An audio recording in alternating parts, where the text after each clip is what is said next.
Hello, everybody, and welcome to another edition of Paranormal Swamp Talking. I'm your host, Howard Petrie, along with host, the Rare Ball Sasquatch, Mr. Tim Kohler. Miss Rosie Page she might be joining us later. She has some things she had to take care of. And our guest tonight is Mr. Greg Beckett. How you doing, Greg? I'm good. How are you doing?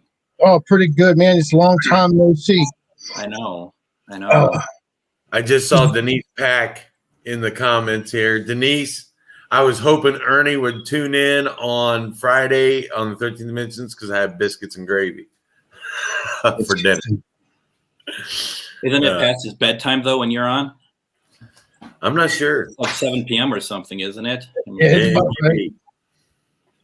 And I want to give right now, I want to give an apology. I might be coughing a lot through the broadcast, not as much as I want. I mean, I'm going to try to, I got me a big drink over here with a pitcher and try to subside all that. And I've been taking coughs. I'm just getting over the COVID. I had the Delta variant.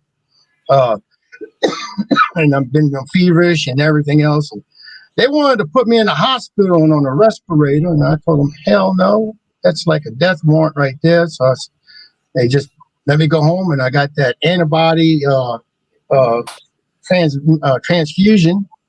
And it helped a lot. God, it helped a lot. And but I still have some stuff in my lungs, and I'm still spitting up, and it's just a nasty thing. But anyway, I want to, like I said, I do want to apologize in advance for that. And like I said, Miss Rosie, she might be joining us later. And I want to ask everybody to remember Scotty Wilson in your prayers. He's getting called back out at midnight tonight. Oh yeah, to go plow. Yep. So the guy's been working around the clock here. We've had a crazy day here in Indiana. So it depends on what kind of plowing you're talking about. He plows downtown area. Well, how many women is he hooking up with? What's that? How many women is he hooking up with? He's plowing through that many women? No. I was going to be the serious one here and say that they're the unsung heroes, but Howard beat me to the.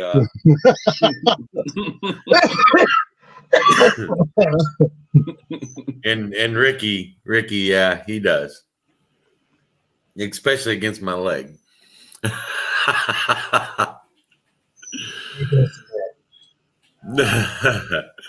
But yeah, Jeremy. Already, the ball was going off before we even started the show. Oh my goodness. That cat ball's been going off the whole time. It's been great. I thought I would bring some other guests with me tonight, not just have it be me in case the conversation stalls. So then, they can join in. Never stalls. Heck, I don't think that could ever happen between the three of us. But it felt like the ball the whole night so far has been like, whoa, don't forget about me. So now I had one question, Greg, that I've always wanted to ask you, and I don't think I ever have. It's a real beard, yes. Mine too, in the gray, and it's real too. I wondered about that. Yeah, mine too. Well, I tell everybody, I raised 3 daughters, so the hair loss. All the men in my family have full heads of hair, so this is straight up from raising 3 daughters. My youngest one just turned 19 yesterday. So, yeah, I tell everybody, it didn't fall out. It went on retreat. I yanked it out by the handfuls. Oh, for worrying. I have to grow it down here because we can't grow it up here anymore. That's right. I was just looking at the comments. I just want to say hey there to those who are in the comments section tonight. So good to see so many people there tonight. Yeah, there are quite a few people on tonight. Absolutely. I guess they want to see a dead man walking. That's what it is. They want to see if I'm going to make it through the show and fall out dead. That's why I gave you the equipment cam in case you were going to switch over to that screen during the broadcast. So, Or if I drop dead now, I come through that. You can come through. Yeah, that's what I mean. I still keep going. Yeah, no, right. I wouldn't expect you to stop. You're a professional, so that's right. That's why I'm on tonight. Everybody said you should rest and take it easy and everything. No, I got to do the show. So yeah. Lord So gracious. Tim, what was your question? Did you ever ask me a question, or did that? No, I never asked you a question. Oh gosh, 7 daughters. Yeah, I'd have died. I'd have flat out died. Denise said she got 4. I could barely My question take care for of a you, cat. Greg, is you're kind of known throughout our community anyway, especially to me, as the spirit box guy. The spirit box guru is what I call you. Oh, look, there's Ernie. And it's because you've done so much with it and you've taught me so much about it. So my question to you is, what do you say to people out there who don't really believe in using them or discredit them? I say, in all honesty, I say that's a very valid opinion. It's your opinion. I'm not here to sway you. My job here isn't to go to someone and say, oh, you know what, I'm going to prove to you that it's accurate, because I got backup over here at the moment. I mean, if people don't want to believe, and I think that goes the same with just paranormal in general, that's just how it goes. That's just kind of the way it is. But I don't care about having a discussion with people about it as long as it's a respectful one. I've had people, I've done presentations where I play what I call my evidence, my recordings. And someone came up to me after one of them and they were like, none of that sounded anything like what you said it sounded like. And, it was like, but it was a respectful conversation. It was like, well, okay, that sound, and we talked a little bit about it. And, at the end of the day, it's like, maybe there will be a point that someone might hear something and they're going to be like, oh yeah, no, this is, I get it now. Or they just may never care. When I got into the field in Minnesota, a lot of the paranormal teams, when I first got into it, I started like hanging out with them and whatnot. I got a lot of people saying, oh yeah, I have one of these, but we never use it. We never use it at all. And then I did a presentation at the event that we were at. And afterwards, everyone came up to me and they're like, we don't ever get any recordings like that. We don't get what you get coming through. And then I started to get invited to some of their events and stuff and their investigations.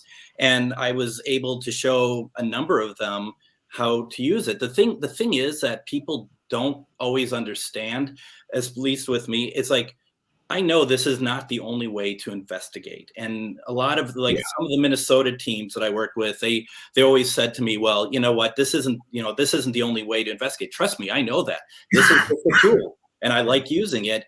If you don't like using it, that's totally cool. There's stuff that some people use that I'm not a really big fan of, or I just don't really think I use that often. And that's just how it works. But that's the thing about it. It's like there's always different things to use, and you don't always have to, use it. Sometimes I'll do an investigation and I don't use it at all. It just doesn't seem applicable. It doesn't seem like it's needed because we're getting what we need and we're getting communication. Yeah. Yeah, I think it depends on the location too sometimes. Mm-hmm. Some things aren't wanting to open up. It's good to pull it out because it gives them a different way. Yeah. Or if something doesn't really know how to open up. Mm-hmm. And your bell's moving too now. An opportunity? Yeah. What's that? My bell's moving a little bit. Yeah. Oh yeah. Now I'm gonna do this very carefully. There is no, apart from my big fat hand hitting the camera, there's no air anywhere nearby it. Okay. That's what I immediately want to make sure of, is that there isn't anything that could be making it move. If you're moving the bell, could you turn on another device for us, please? Can you light up one of these balls for us, please? Of course, it doesn't do it when I ask, but Naturally. We're doing like crazy right before we even started. I mean, they were taking turns going off. It was like. Are there words coming through in your? Is that an Oculus? There's an Oculus here, and the first one when I turned it on said them, THEM. The second one says rate, RATE. We're just waiting for your name to come through, Tim. That's all. If it comes through and says like and follow, hey. rate rate like it. I'm sorry. Looks like two of you are going to be transferring over to this other screen here shortly. Yeah. He's got the Omicron. I got the Delta variant. I told him he had to man up and get this. I thought those were Transformers, the names of Transformers. I didn't realize that they were actually part of COVID. So that's news to me right now. The Omicron, like the leader of the bad there guy.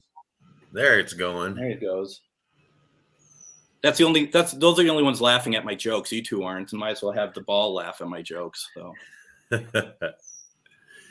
Yeah, it's all good. I'm just getting over it, so it's still there's still stuff, but it's Palo Santo. Oh, that's what Jeremy's asking. I thought he was talking some weird, like, I saw Ane talking about vampires, so I thought that he was talking about stakes of wood. Talking about my vampire friend. They're pieces of wood.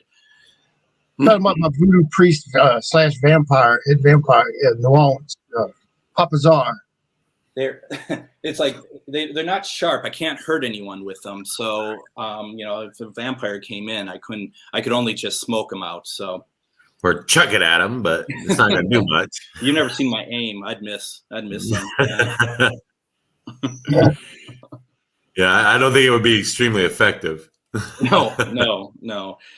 This I think this house is enough to repel people, though. It's just kind of in a scary state at the moment. I'm trying to move a bunch of stuff out of here because of a divorce that finally happened. So I'm moving my ex-wife's stuff out of here. But that alone shows that this house is cursed because that alone is slow and not moving. And it's been crazy. It's just been crazy. But, so even though, before you could look at the screen that I'm in and it would just look like the background. But now you could see like stuff seeping in, like paperwork and a chair. It's like nothing is really organized at the moment. So this is really great. Just pretend that this chair is an expensive piece of paranormal equipment I got from Ghost Stop, and that this is like a $700 chair, like a ghost chair or something. So I got to get me one of them. Get it through D's Ghost. D's Ghost. That's what I do. I'm gonna talk to Jesse. Jesse, I need a chair now. Yeah. Paranormal chair lights up when you sit on it. So I was gonna say an electric chair. You could you got the Ghost Start. Make your own electric chair. He sent me something else. He's got something else in the works, and it was quite unique. I didn't get a chance to look at it because I've been in and out of it. But I got to go back and look. He sends me stuff that he comes up creatively, and it just blows my mind, the stuff that he can develop. Yeah. No, and I luckily haven't really taken a look at his website because I don't want to spend all my money. I need to actually live off of it. I need to buy food, pay for my house, my car insurance. I think within a matter of 20 minutes of being in Salina, I dropped about $400 at his table buying, a coffin that like lights up if a ghost comes near it and stuff. It's just like I love it. And those cat balls are there too. And I don't regret one bit of it, but boy, it's just so I got that box at you. Actually, you said it's almost like a REM pod, but it for some reason it doesn't go beep beep beep and all that. It doesn't have all that fancy, It just looks like a old Schifferow box or an old treasure chest box. Yep. It has a light on the top of it, and when spirit gets around it, it actually plays music. So it's a music box. It has a motion sensor. Yeah. Right. And it goes in dark places. It doesn't go anywhere where it's too like well split up. Yeah. Oh, you meant I just thought you meant like I go in dark places. What's our new word? Often, yeah. What's our new word on the Ovilus there? Bald. No, I'm just kidding. It says but I think that's my tone that set that off, to be honest. I think that's my loudness that set it off when I said that. But see, yeah, debunked. But it does say February. That's what came through as February. Oh, well, accurate. Yeah, it is February. You say something that said pull up your big girl panties. It's clearly not for me. I wear thongs. I don't know about panties. I had him going into at the emergency room though. Would you bend up? Yeah, go ahead. And they had that thong right in the back. You had a little strap part that comes up. Oh. You had him looking at the emergency room, didn't you? Yeah, they love me. Greg, I had another question for you, or not really a question, but I think it'd be interesting for our viewers here. Could you explain what all you've got on your equipment cam and why each piece is there specifically? Yeah, basically what I do, because I every Sunday night I do a thing called Ghost Box Live, which is I do live spirit box sessions, and the purpose of the Sunday night show is to have to bring in loved ones, people's family members who have passed and whatnot. Last couple of weeks we've had we believe we had Sarah on from Waverly Hills. I mean the spirit Sarah, and Denise and Ernie Pack had been there to kind of say that they've heard and whatnot. So we've been doing that. Also, Tuesday night, starting March 1st at 10 p.m., I'm going to do a second night, which is more experimental sessions, very different than what I'm doing Sunday night. And if you want, we could talk about that later. But I always like having a separate camera that shows different things going on. And for nothing other than just effect, really. There's a Ouija board at the bottom. It's a 100-year-old Ouija board that we have bound because we were not happy with what was coming through it at one point. Hey, David. My Tuesday night show is also going to be on his network also, which is awesome. Really exciting. Yeah. The ball's excited too. It's because David Childress is in there. He knows the balls know when other balls know when balls are coming around. He is Pimp Daddy. I'm not going to touch that. So there's a bell here, and we're waiting for it to ring. It's never rang, but boy, has it picked up speed sometimes when we start looking at it. And like when Howard said it was moving, it normally starts at that speed. And then when we push it on the camera, then next thing you know, the thing is swinging quite a bit. And, as always, I'm looking to make sure there isn't anything blowing on it, because honestly, what you see is what you get. There isn't anything making anything happen here. We have a REM pod. Once again, these are all just things to get us to see if anyone wants to talk to us any other way. I personally believe that speaking through a spirit box may not be an easy way for spirits to communicate with us. So let's give them other options. I don't have to necessarily hear Aunt Mabel's voice come through. Maybe Aunt Mabel rather turn on a ball or turn the flashlight on. Those are the things that maybe are easier, or come over here and just do that. Now, the REM pod, for the first time in weeks, was going off before the show also. I changed the batteries because they've been in there for a while. And let me tell you, I forget how difficult it is to change a battery in a REM pod. I mean, could you make it any more difficult? Especially when you have no muscle. And then you have the flashlight. You have the Ovilus 5. Normally, I also have an Ovilus 4. But I don't have batteries in it at the moment. But really, the purpose of all of it is to see what we get through spirit-wise. The Oviluses, I don't know about you two, but I kind of take it with a grain of salt. And the necrophonics, yes, I have, and it's an area that I will work with a little bit more. There's another app sort of thing that I use called the Phasma Box, which has been, in my opinion, really good. Also, the Echovox obviously has been one that is very, very touchy, very, in my opinion, it's very not complicated, but you have to get it right to get the right sort of responses, and it depends on where you are. It's not like you set it and forget it. Every location requires something different in terms of how you set it, and there's a lot of ways you can set it. But boy, when it works, it works. Both the Phasma Box and the Echo Box work off of echoes coming through and the manipulation of echoes to get communication. The spirit boxes that I generally use do not. Also, then you see we have the 2 cat balls that will light up, and there's been a couple times we've had some really good sessions on Sunday night where I would just be like, can you please light up the ball if this is you? And it lights up. So we've been having some really good success with that.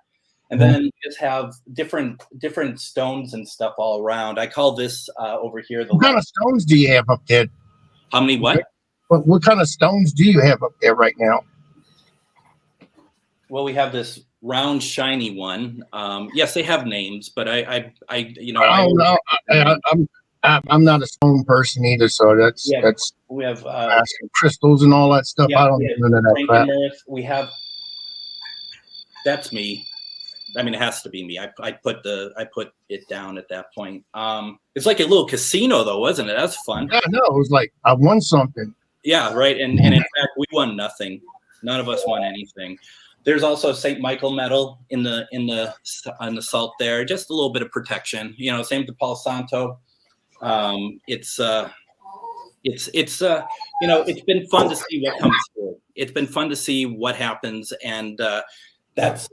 It's the only downside to it is when people come over to work on the house or they need to come through and look at something, and this is up all the time. And so they come through and they think I'm going to like sacrifice them. Yeah, I'm looking forward to that. Oh, that's right. I was going to send you all my address. You had asked for that. Yes. You got to get that EAD stone. That's pretty good. I like that. Yeah, no. And they mentioned that on Sunday and they said that I should send them my address. And I totally forgot to do that. So thank you for the reminder, Denise. Even Ernie said it. He's gonna. Yep. Yeah, it's just been since like, and like Tim mentioned himself. It's been so crazy lately. There's been just a lot of stuff going on that's been hard to kind of keep up with, like just messages and whatnot. So it's been a good crazy, but it's like I have no memory retention. So a lot of times stuff like goes in and out, and such as life. So I thought Tim got up and he was playing with his pecker over there a minute ago. My dog. We have a really old dog, and he's quite literally at the end of his days, and. I thought you was getting ready to take a pee in that corner. Dogs want him to play with them and trying to roughhouse with him, and he's just not having it.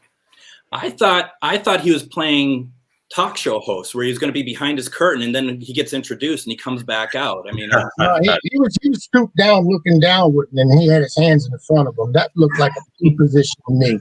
No. I mean, I was letting him out. One in front of us, one behind the curtain, and that's a different show altogether. He needed to go to the bathroom and be let out for a little while. So he's very old, and unfortunately he's very close to the end of his life. So like me, that's the significance of the pyramid is balance and calmness. Yes. And so I had the pyramid over by the REM pod, and then one night Suits was watching after his Sunday show. He was watching my Sunday show, and he's just like, "You got to move that pyramid to the front of everything, because that is where because then you're gonna get more spirit responses." And I didn't do it that night, only because as you saw, you barely even look at the board and everything goes off. I really didn't want to manipulate the bell, because the bell is always something that we look at in particular. So I just waited till the next week. And it was interesting because Suits actually remembered. He's just like, during his show, and he saw I came on, he's like, "And you better have moved that pyramid." And I'm like, wow.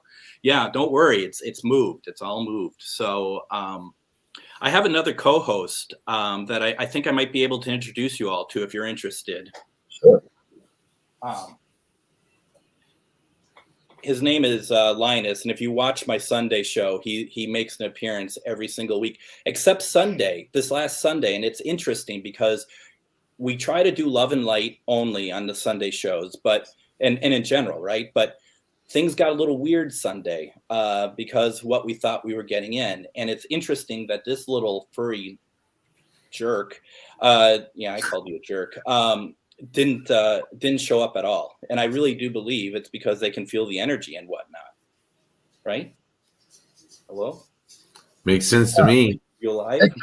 Linus ought to have his own show. That lady, she just watches just for Linus. Not you, Linus. The thing about Linus is that he is better looking than I am, better attitude, better personality. Yeah. So what can I say? I can't compete. People they also said they tune in to watch the wood in on that other equipment cam. It's more interesting than watching me. So, you just, so anyway. All right, Linus. My cat's an asshole. It's about me, not you. Right? He stuck his ass right in. I mean, he'll do that on purpose. He'll walk past me and just like I'm on a phone or whatever, on a computer, walk right past me and he'll back his ass up to my face. That means he loves you. I have to push him out the way. I keep having to push him out the way. I'm scared he's going to spray me. Our cat's huge, and he weighs about 25 pounds. Well, one of them. But we have two cats. We have Bagheera, who's all black, and of course named after the Jungle Book Black Panther. And then we have Shere Khan, who's a little kitten. But Bagheera has made me his human. And when I'm trying to sleep, he likes to climb up on me and then lay his head and front paws on my chest and start rubbing his face against my beard. He likes the feel of my beard. So he will rub his head, and I'm like, dude, I'm trying to sleep. Crystal likes your beard too. Yeah, she won't let me shave it off. You want to shave it off? Not really, but she won't allow me to shave it off. I need the beard to look like a human being. That's what I mean. It took me years to grow it. First of all, I started growing this in like 1995.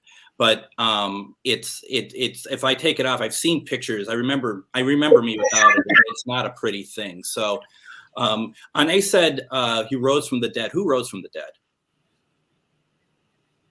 I think he was talking about. You put up a comment. Oh, Ernie said we had a dark energy invade the show Sunday. Yeah, we did. That was the whole thing. That's why I was saying that Linus didn't show up at all. Normally he's at least down here. Maybe I don't put him on camera, but he was upstairs. He was not coming down. So what we believe happened, and I haven't gone through all of the recordings yet, which I'm trying to. And one of the things that I'm really trying to do is have something to show for the next Sunday show every week about what we just heard. Linus. Oh, Linus rose. Yeah, he did.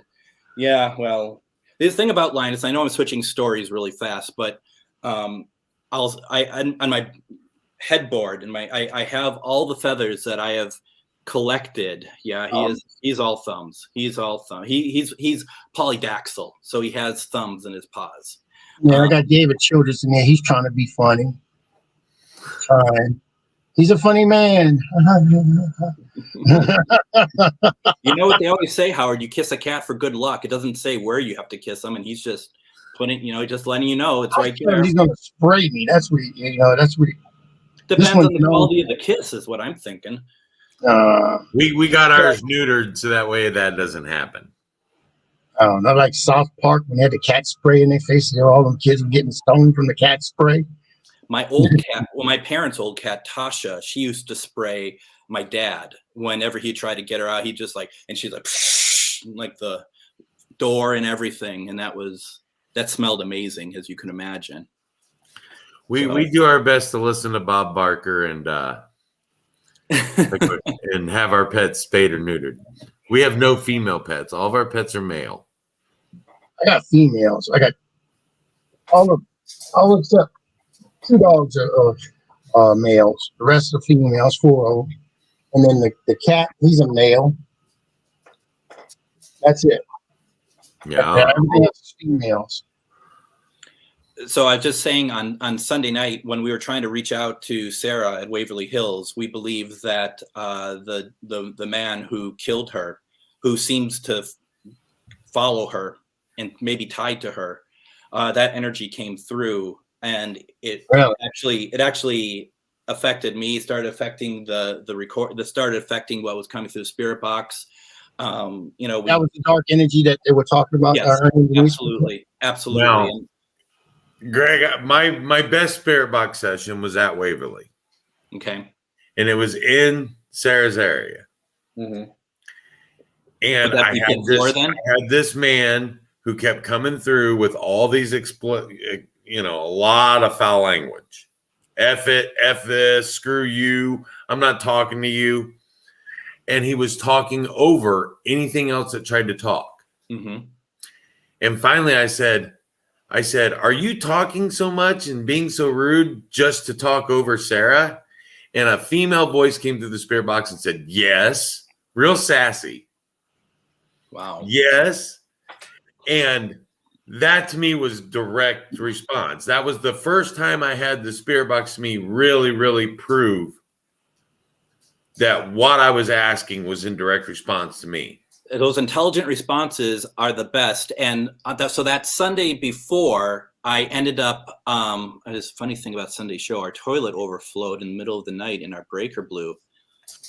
Well, and to be fair, Denise, Ernie said to me, send it back to him. He did say that in a message.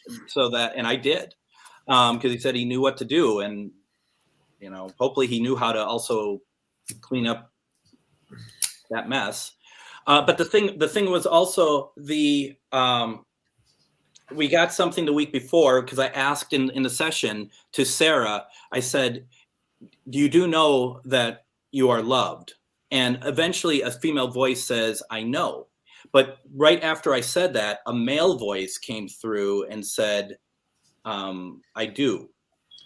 And what, it just kind of like didn't really think about it. I didn't know her story really at that point.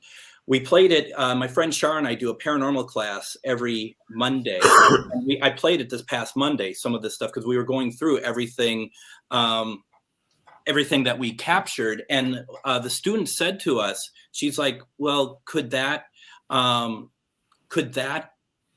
do be him? Kind of like he's always there. He's always answering. And it's like, I don't see why not.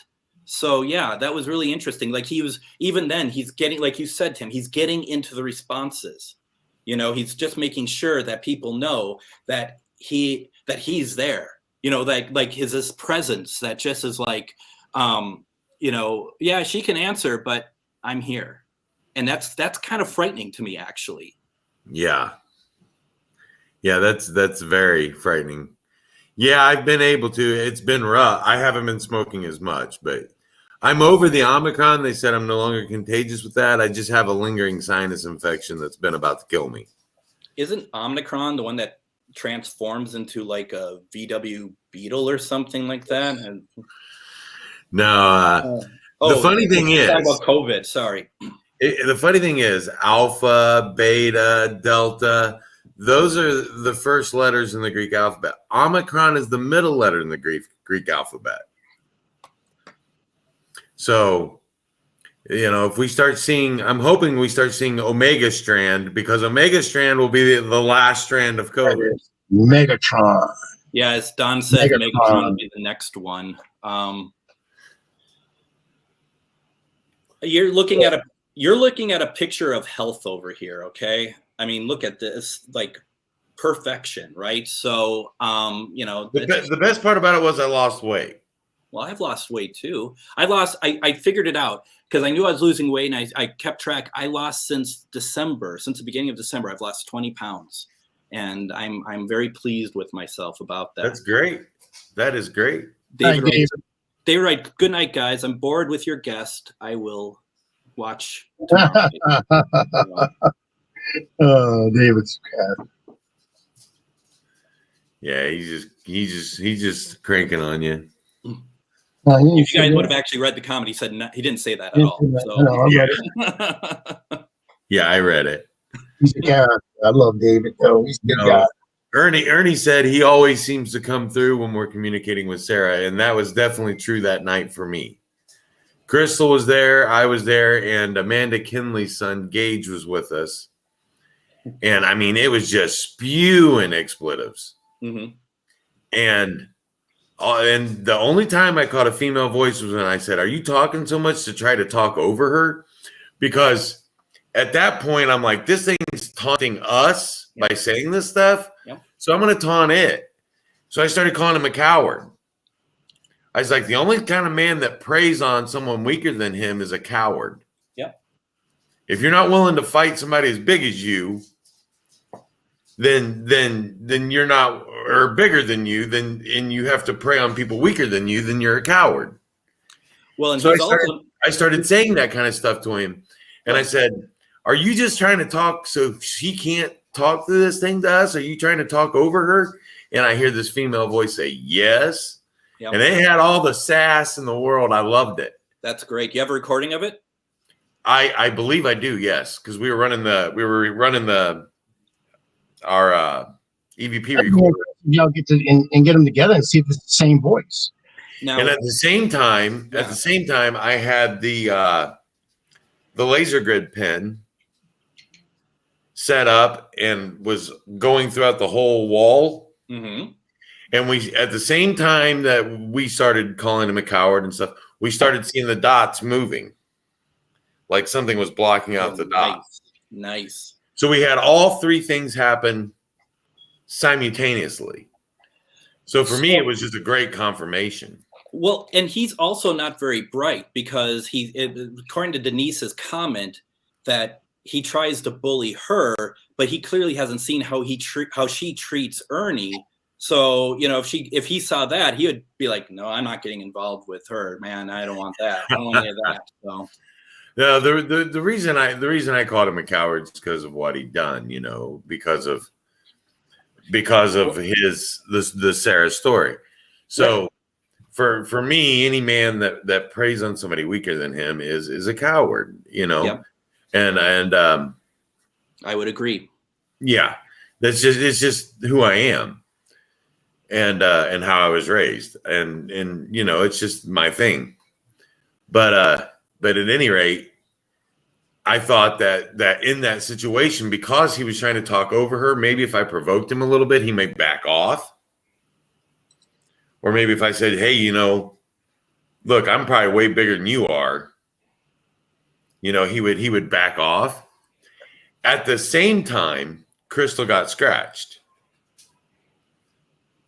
She was the only female in the group. Yeah, that's not surprising to me. I'm sure it's not surprising to you, Tim, right? Because once again, a coward. But he wants to show he's angry, but he's not going to do it to you. Normally I don't provoke. I hate provoking. Yeah. But there's certain situations that I will if I feel like that situation would call for it. There's one house close by here where we have a similar incident where a man preyed on a woman. And for some reason, that spirit becomes more active when you provoke him a little bit. Yeah. Yeah. And so that's what I do there. But I don't do it to the extent that Jeremy York does.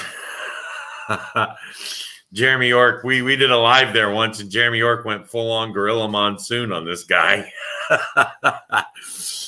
But yeah, I mean, he just seems to be more active when we do it. So we do it at that location. Normally, though, especially when I go into someone's home or something, I try to be extremely respectful. So my question is this, and this is one for maybe the mediums who are watching tonight, if they care to even think about it. I feel like that Sarah and this guy are tied together because of what happened. Because, I mean, I don't think it's just a matter of him following her through eternity. I think that there is something that ties them now together because of it. I'm curious if anyone else feels that way, and if we know why that's the case, because because I'm sure many people have tried to separate so that that like you were trying to do, Tim, like trying to just like intimidate him out or whatever else, but nothing seems to work. So what's holding those two in the same place for what looks like eternity? Yeah, but what happens if you're going in there, a male, and you go in there and you intimidate this person, whatever this thing is, and what it does, it just takes it out on Sarah. Yeah, after the fact. I mean, that's what I'm. That's what I would. And I would hate to think that. Like I said, I was trying to get him to back off, maybe, so we could get some other responses to the spirit box, because he was just every response we got. Crystal just walked in, and she would probably nod her head yes. The spirit box session we did at Waverly. Yeah. Every response we got was just F it. And Greg knows the well as you do that that's a huge fine for FCC guidelines. Yeah. Yep. Greg knows as well as I do that if you're going through radio stations, that's a word that's a big no on a radio. Yeah. So you're talking huge fines from the FCC. So those words can't be said through on air. So therefore, those words are coming through there can't be from local radio stations. Just reading comments. I agree, Ernie. He doesn't want her story told because he wants the lie told, because the lie doesn't make him out to be a bad person.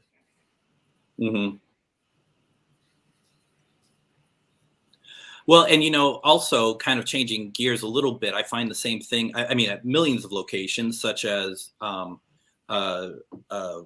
can't think of her name, who killed her parents out east, but also like Villisca is another example of that. The kids are still there. The mom is still there. Nobody can cross them over. They still exist, and all the kids who were axed, they're still there, and they're not going anywhere. So it is like they're I don't even know if they're trapped, because we had a medium when I went there years ago who was like the mom won't let them all move on.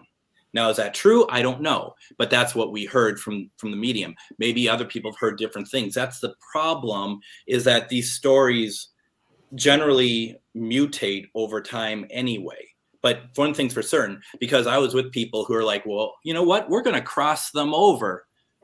Okay, you do that. And they did, only to find that they didn't. It's one of those things that people think, oh yeah, well, I'll take care of it here. I know what I'm doing. And it's not that they don't know what they're doing, but some places aren't able to do, like, you're not able to do the stuff that you think that you can do. That's why they stay there, And Denise, that's a great point. And yes, Nick, it was last year when we were there. It was the second night we were there. But Denise said, Sarah's Waverly was heaven for her. And I believe that. I really do that. People go to places that they loved in life. They don't necessarily, or they go with people that they loved in life, and not necessarily are bound. I believe we're given choices after we die. That's just my personal beliefs. Yes. And people can choose to stay here and wait until, I have a spirit box session recorded where I hear my dad's voice. My dad was a minister, and he was, if he ain't getting into heaven, ain't nobody going. In my I'm just going to say that, in my opinion. Though, Tim, I think that once you cross, you can come back.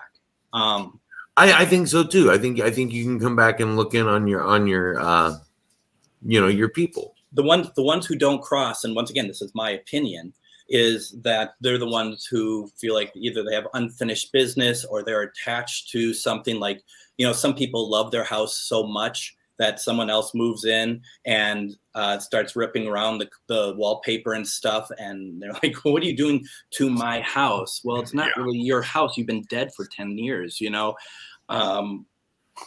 So let me ask you this, Denise, or Ernie. Has Sarah ever said, apart from the fact that, sure, this jerk off keeps coming into like the recordings and stuff, is he still threatening her? Like, is he still, because you mentioned that Waverly is heaven to her. She loves being there. Does he still suppress her? Like, is she still scared of him? Or is he just someone who's just kind of like this little mite that's in her way, and she just accepts that you have this, asshole basically that will do whatever he wants, but it's not horrible for her? Huh. I like Anita's comment there. Is it that Greg's awesome? Oh, sorry.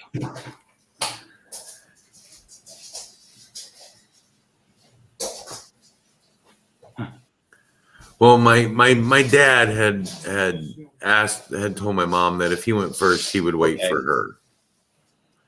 That's why I believe what I believe. He told my mom that he would wait for her and go to heaven with her. So I think he's still around waiting on mom. Well, and to that fact too, like my dad passed before my mom did. You got to wonder if he waited for her also, because I could see him doing that. It took a long time for my dad to come through in any sort of device for me, and part of me thinks it's because he didn't understand how to use a device because it was technology, but also because it just, that bond was so close. And I actually believe that's one of the reasons why my mom died so shortly after him, like 4 years only, because she missed him so much and that bond was so strong.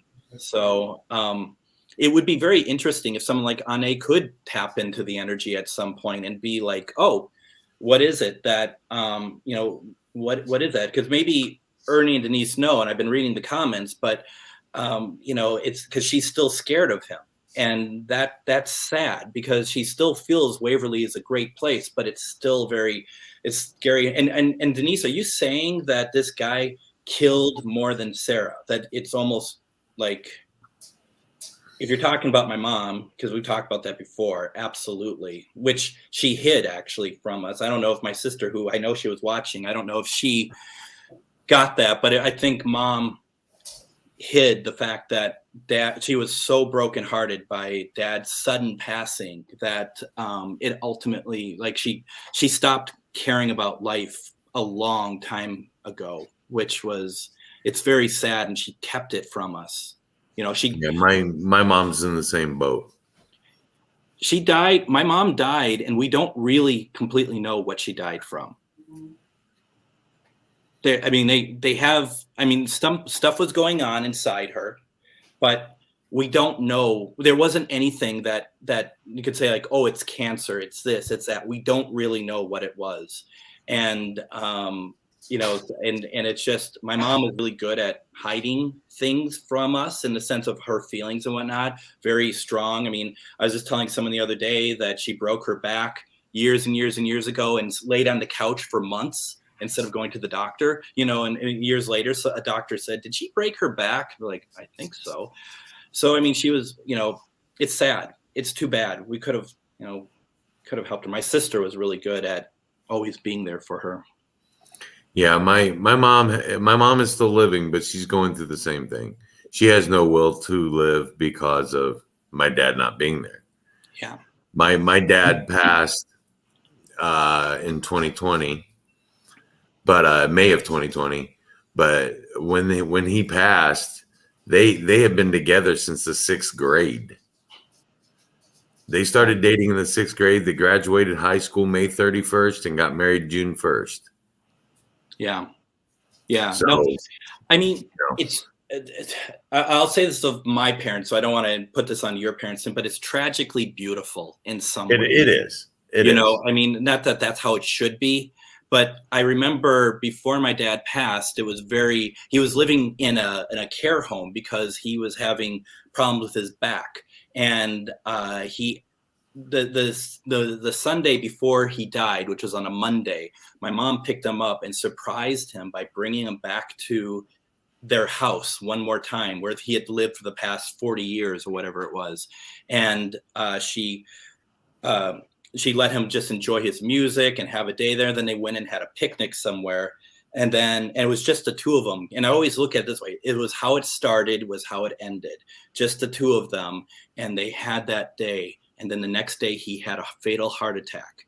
And we didn't think there was anything wrong with his heart. We think what ultimately happened, we don't know this for certain, but what ultimately happened was that it probably was too aggressive of a rehabilitation program for him to get his back better and his legs stronger, and it was too much for him.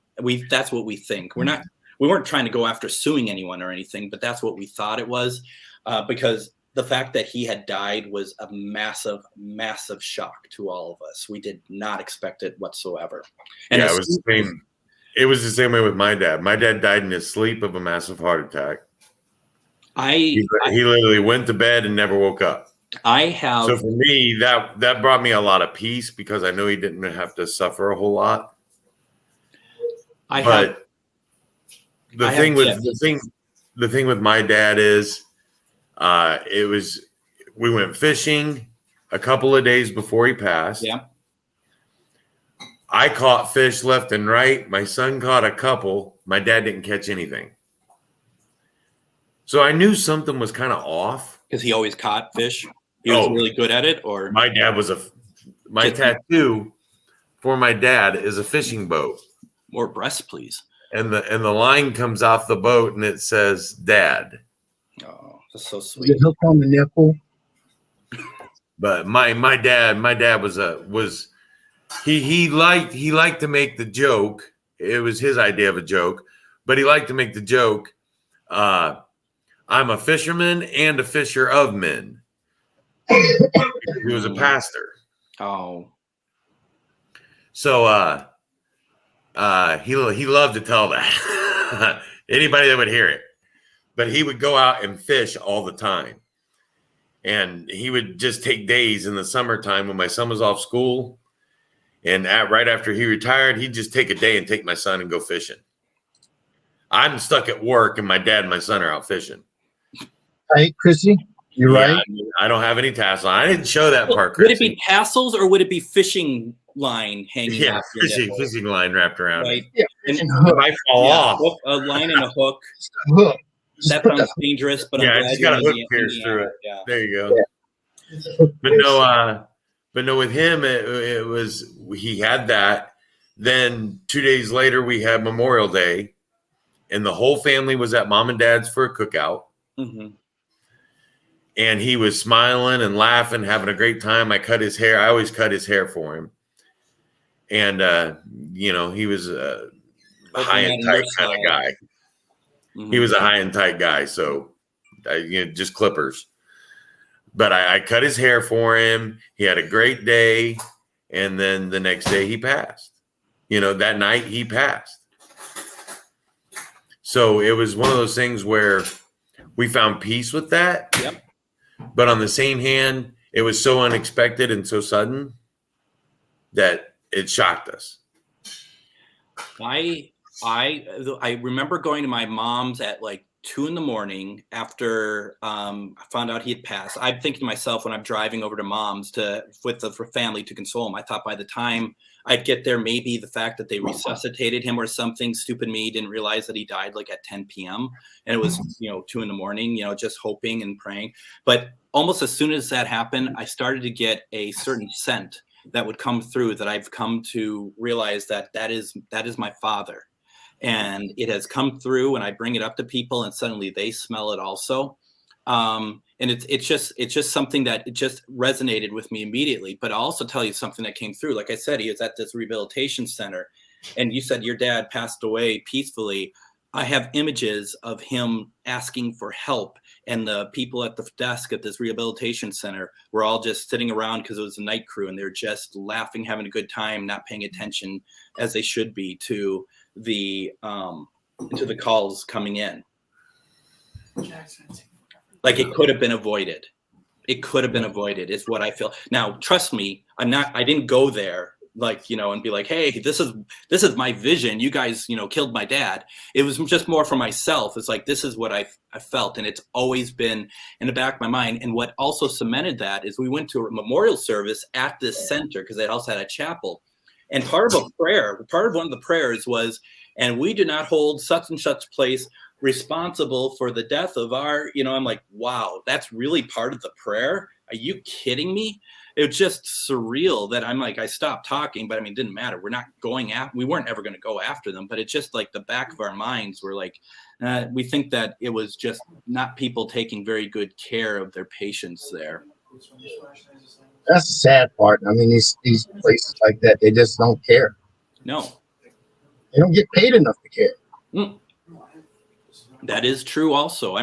As much as and that's not there's a lot of people who are not getting paid much, and they give a big damn about everybody. I'm not trying to say that, but there are some that because there are some, as we know, and we've been watching over the last couple of years. There's people who are working their asses off in this field to do the best that they can, and they're not given what the tools or the money to do their jobs the way that they want to. I mean, that goes for the education profession also. Yeah, that's very true. That's very true. I had teachers that just did not care one bit about their students, and I had teachers that I had a first grade teacher who was older, and I'm dyslexic, and she stayed after school every day for an hour with me and worked with me for the entire school year to teach me to read and write the right way. That's amazing. Wow. Yeah. That's a big impact on your life. Massive. Absolutely. She was a huge influence on me. And then I had a senior English teacher who just showed us, sorry, my daughter's heating up her dinner. It's Kayla. I know, she can wait. Yeah, this is the one that turned 19 yesterday. Did you Happy say birthday. wait? It's food. And look, this is her tattoo for my dad. You can see Can't really it. stand up that high, Dad. He's gonna break your arm, put it in the screen. Yeah, let me break that arm. It's not. But yeah, fishing was my dad's thing. That's his life. It was everything. Yeah.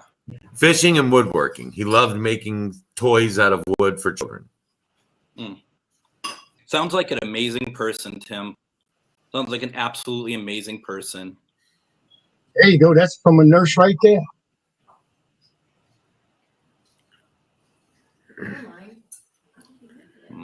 I can absolutely believe that. I do too. It's I mean, medical is a $1 billion industry. She hates you, Ernie. She doesn't hate people. She hates you. Then you're classifying Ernie as a person, first of all, Howard. So that's your first mistake with that argument. Yeah, Ernie is a biscuit.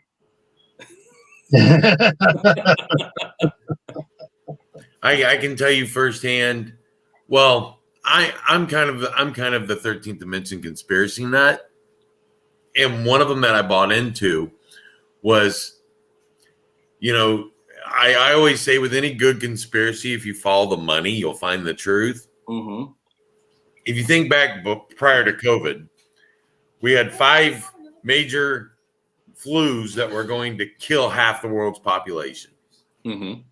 You had SARS, bird flu, swine flu, H1N1, H1N5, right?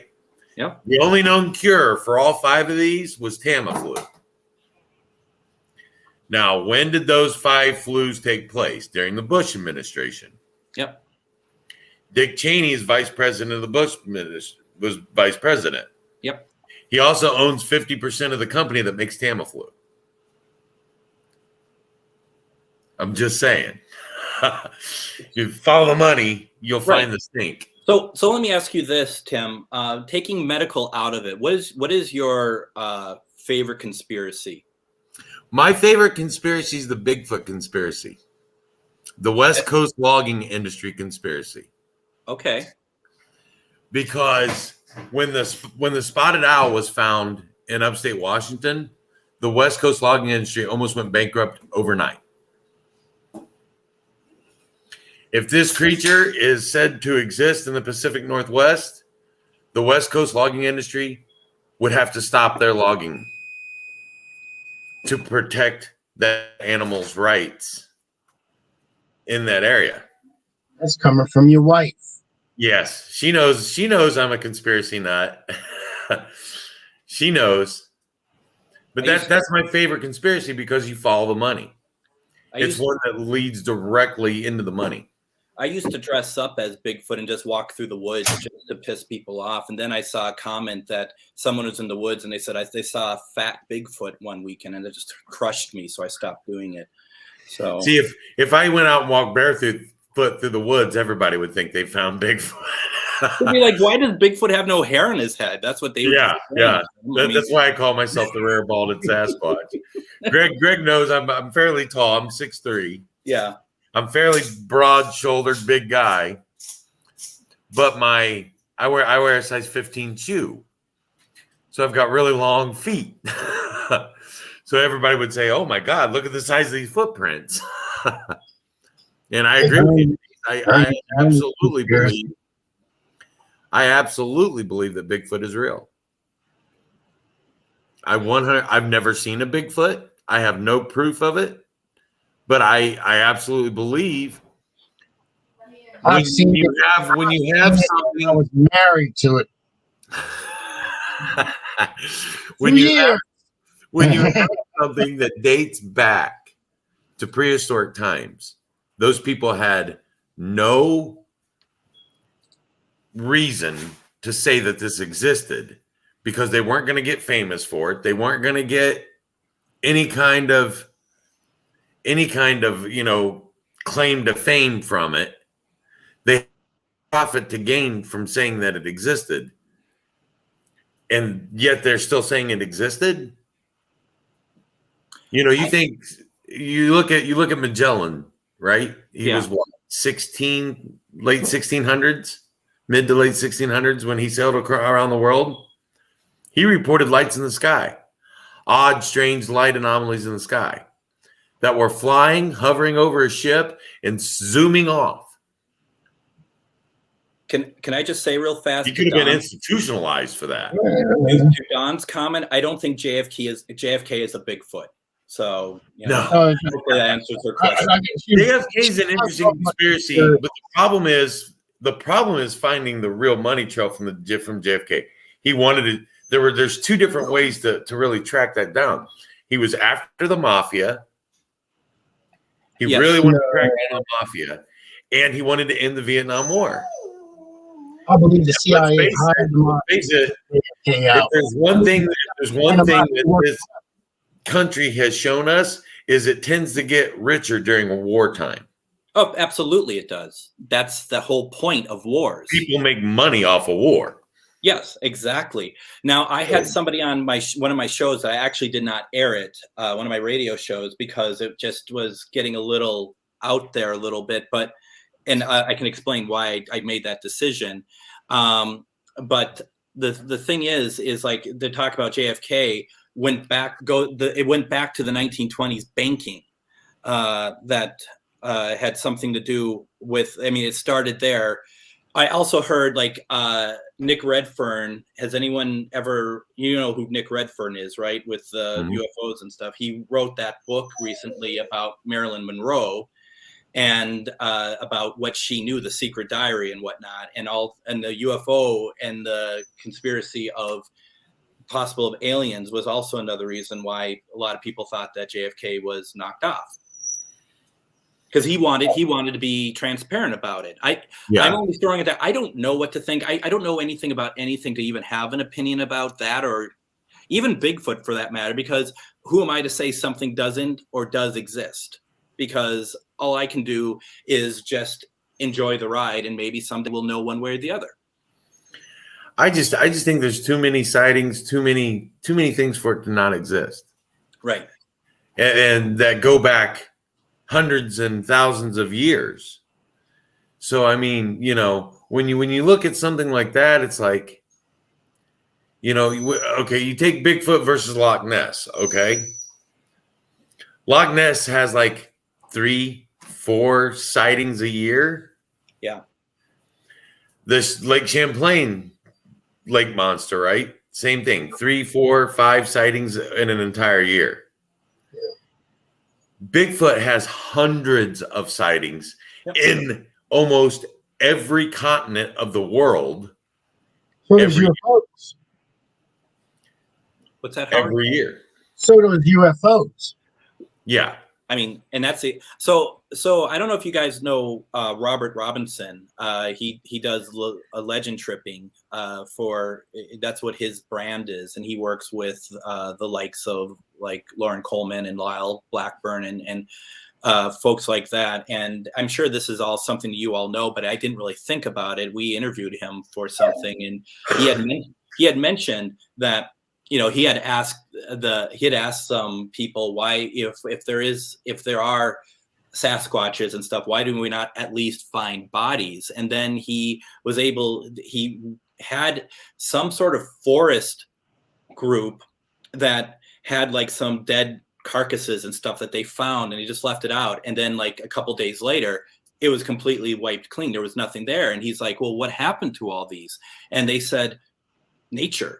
You know, when you have a dead body of any kind, there's going to be critters all over the place that are going to come out and feed on it. They're going to come out and they're just going to feast on this, and it's going to make short work of these corpses. You know, that's what they have bones or something. Something's got to be left. I mean, even if it's fluids or something's got to be there.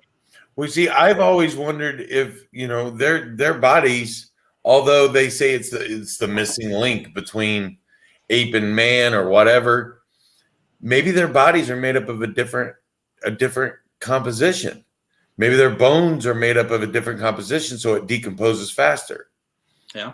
Maybe they have intelligence and they bury their bodies.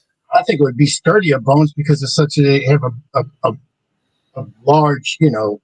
Or like Denise said, maybe it's a spiritual being. That's a big one right there. You know, or maybe, you know, I've even heard the Bigfoot UFO conspiracy. The connection there, right? Right. I wonder if There's a million reasons why we aren't finding bodies. I wonder if the UFO people, the aliens, like if the aliens are probing, you know, the Bigfoots, like anal probing Bigfoots. Definitely. Why wouldn't they? I mean, they might be furries. They might be into furries. I don't know. I mean, that's because I've heard that same theory. I mean, that's what I've always heard. I mean, that when you see a Bigfoot or UFO, usually there's a Bigfoot somewhere around. So what about this, you two? I mean, because I've heard this too from a couple of people, and I know like a couple of people at the Minnesota Bigfoot research team, and they're part of the what's that, the BRO and BRFO. BRFO, and they BFRO. BFRO. I'm sorry.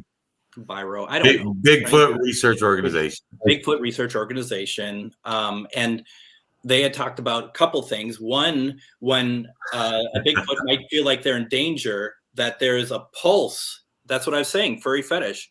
When there's a pulse, they send out a pulse to kind of, you know, demobilize someone that's near them. I've had a couple people say that to me. I don't know if you two have ever heard that, but also, and Denise, maybe you know this, their thoughts come into your head. Like they will speak to you by just putting their thoughts in your head, and you'll hear the English and stuff. There you go. Yeah. George Lucas. George Lucas looks kind of like a Bigfoot, but just more of a smaller one. A small Bigfoot. I'm just a big bald Bigfoot. Just like Jeremy York used to look like that. He shaved all his face and everything, but he used to look like a Wookiee. Well, you know. But he can grow it back real fast. Like I said, this took me like 40 years to grow, so I can't. I just shaved all the rest of the beard off for a job interview that I had, and so I wanted to look a little cleaner and neater. But it was all as long as my goatee. Oh, was it? It has been a long time since I've seen it. And it would take me 2 weeks to grow that back out. Has any psychics out there or any mediums or any have ever tried to connect with a Bigfoot? And I'm also interested. Denise had mentioned that they have photos, and that would be interesting. I mean, just reaching out, you know, just going into their mind and you know, their mindset. Let's just see what they are, because Ernie keeps saying they're not animals. Well, I agree with Ernie because I was married to them for 2 years, so I know that's fact. So I mean, I can go with Denise, and she has. Okay, so Denise has actually connected with one. I've got to get with Denise, and we've got to have on here. I know. I'm dying to get down there to Southern Indiana and go Bigfoot hunting with Ernie and Denise. I'm just trying to wait till it warms up a little bit. So he had did also. Chris Garcia did also. Also, I had him on the show already. I don't think he talked about that. no, he didn't. I was watching your show. Also, I'm hoping to go down to Florida to go because that's where Robert Robinson is, and he goes out there quite a bit. And just, I mean, I don't know if you all heard those different recordings of like the yells of those creatures. Mhm. You know, Yeah. that is so interesting to me. They call it skunk gates Or now. you have that. You have the hundreds of thousands of castings that have been made. Yes. You've got the hundreds of thousands of hair samples that have been found, tested, and do not match the DNA of any known animal. Including scat samples too. Exactly. Yeah. So we have there's three things there that are happening, and yet, well, we don't have a body, so therefore it doesn't exist. And what pisses me off is that there's people out there that want to do a kill to show that the Bigfoot species Exactly. exists, and Exactly. I don't want that. The way I see it is, I've seen your it's not you don't bothering have me. to- I'm not gonna bother it. No, I want to go out and see what my thing is. I would love to sit down and have a conversation with a Bigfoot. I would. That's what I'd like to see. If that was possible, if that was possible at all, that would be my ultimate goal. I don't want to hurt it. I don't want to trap it. No, I don't even have to take a photo of it. I would also really love to. It's going away from Bigfoot, but for me, it would be aliens, and to just kind of talk a little bit about this thing. A couple of you had been on my show, like you. I know some of you have watched when we did a night trying to reach out to aliens, not spirits, through this. And the responses that came through, I'm not going to say was like, yes, I'm, Beetlejuice from the planet, whatever. But we were getting sounds and responses that we've never heard through here before. Like just like chirping and scratching and asking questions like, are you actually like embedded like in my neighborhood? I literally asked, are any of you in my neighborhood? And the response I got was yes. Of course. And that I can reveal that is me. No, but still, it was. What's your ovulus been saying? I noticed there's new words on there. I think the ghosts are bored with me because nothing's gone off here for a while. They're just like, screw this, I just thought that there were new words that had popped up. It's like with UFOs. I believe that's all interdimensional beings or possibly interdimensional time travelers even. Yeah. Yeah, because they might have had real aliens from a distant planet, might have came here, but it's not like a regular basis, like as much as we've seen them like today. I mean, you see them at every part of the world. Is UFO sightings everywhere, especially with Russia. Russia declassified all their stuff. Man, the stuff that they have to say. Let me ask something real fast because Denise sent me a photo. Denise, can I share this? Do you mind if I share this photo of what they have taken that is of Bigfoot? Denise, can I share that, please? I just wasn't sure if I can share that or not. Just go ahead. Okay, thank you. Let's see if I can do that on my end here. Give me 1 second. Denise has been the one making my shows worthwhile because she's been sharing stuff that, that looks actually good and actually keeps people watching me. Here we go. Let's see. There we go. The eye shine is what the two eyes. Yeah, I see it. And they're yellow too, so that's. Well, if it's not because usually an animal has yellow eyes, or it's the reflective cone. It's like almost like a cat, or how like a cat. Yes, right.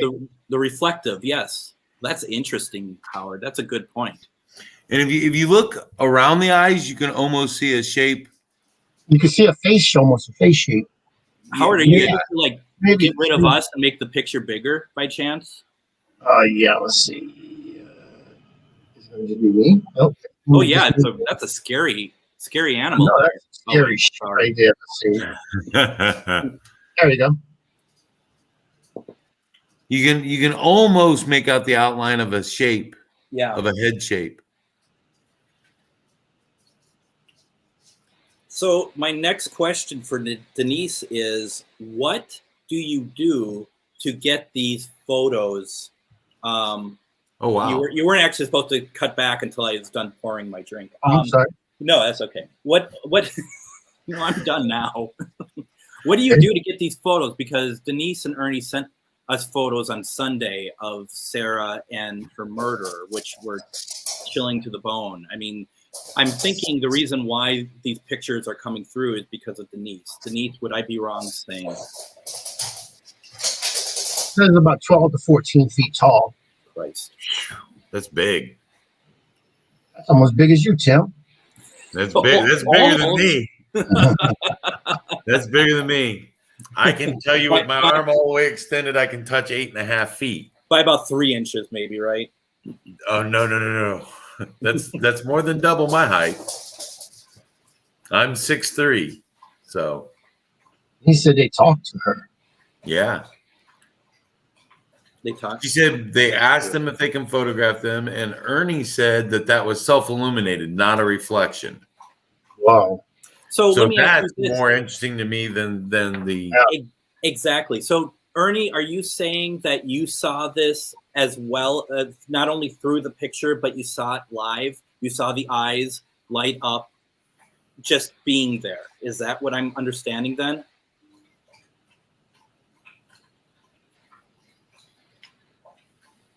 That's what happens. She robbed them with biscuits. Ernie said yes. Yes. She said we see it live all the time. And I they've invited me to come with them, and I am going to make that happen. You know, they never invited me, and I'm pissed. So I might probably get off this show now. They know I'm a big Bigfoot enthusiast. They know I'm a believer in it, and that I've never really gone hunting for them. I've seen some very strange things in the woods. Everybody knows that I'm an active hunter and fisherman, and I'm constantly out in nature, and I do a lot of nature hikes. One of our favorite things for Crystal and I to do is go walnut collecting. We'll go out and collect walnuts and have those around wintertime when after they fall, we'll dry them out and have walnuts to eat. I think Jeremy should leave thickness out of this conversation, to be honest. Yes. It's disgusting what gets on the show sometimes. Thicknesses. So that's pretty. So Denise, and I know that Denise is like talking to us through chat. What is Denise? What are they saying to you? Just out of curiosity, I'm just curious about that because it's so fascinating and it's so cool that they clearly. I mean, there's so many spirits, so many entities that clearly are so comfortable with you. I'm curious. I don't know who's coming through his Things Network. I don't dig through it, but I will look at scat all the time because normally, like the normal animals around here, I know what their scat looks like. So I can distinguish deer scat, raccoon scat, possum scat, coyote scat. And I'm a very well known. It's very well known that I'm a tracker. I go out and track animals. We had a little girl that disappeared in our neighborhood one time.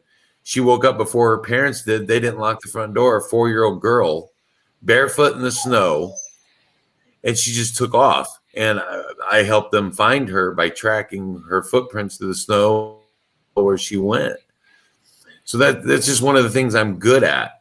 I'm able to track a lot of different things. Yeah. No, that's cool. Being a hunter, it's a useful skill. No, absolutely. When it's 50 degrees out, it's too cold, and I go back in the house. That's He'll go to it and he'll pick it up and smell it, and lick it, taste it. He'll put it back down and say that was scat. Yep, that's Bigfoot. That's Bigfoot right there. That tastes like him.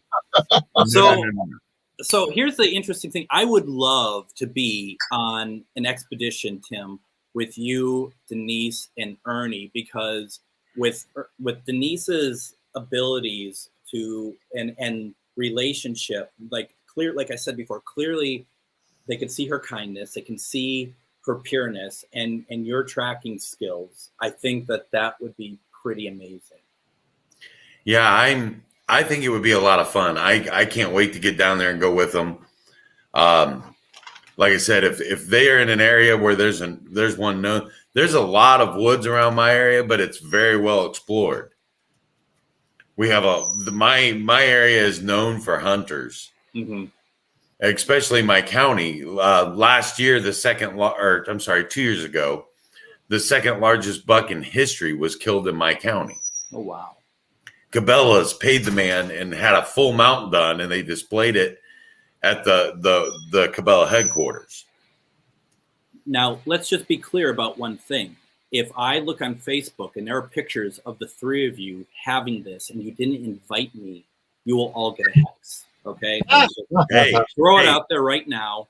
We'll set it up. I'm not a vindictive person, Tim, but I'm a vindictive person. So you come to Indiana and I will treat you, my friend. I'll get you one of them big tenderloins and we'll go down and hunt Bigfoot. I'm in. I would love to do that. I would absolutely love to do this. And Denise, I saw that you were going to Indianapolis. If you're going on 65, there's a town about an hour south of Indy called Edinburgh. Stop off there, go to the Edinburgh Diner, and get you a tenderloin. Your wife's saying she needs to go bring him to Brown County and yes. watching. I'll be honest with you guys. I've actually taught Crystal and I have actually thought about asking them because we were staying in a cabin down there in Brown County. Brown County is a huge national forest. Brown County State Park and the Hoosier National Forest are both right there. And Jeremy's saying he has a place he wants to take you, Tim, and it includes a hidden cemetery. Yeah. Is there already an open grave or something? I mean, actually, we found a cemetery that was hidden for over 100 years. Nobody that's buried in it is from the 1900s. Wow. And it's in the middle of the woods. Let me ask you this. Does it show like a lot of like overgrowth, or has it been taken care of all over the course? No. So, the local Boy Scout troop, one of the kids for their Eagle Scout project, actually cleared a path back to it and mowed the grass all down, and it's kept fairly nice now. But it was lost for over 100 years. Can I tell you all a cemetery story real fast? I'll try to keep it fast. Outside of Deadwood, we went to a cemetery that someone wanted to go to a small town, not even a town, a collection of like 4 or 5 buildings, including like an old schoolhouse. And I'm out there with my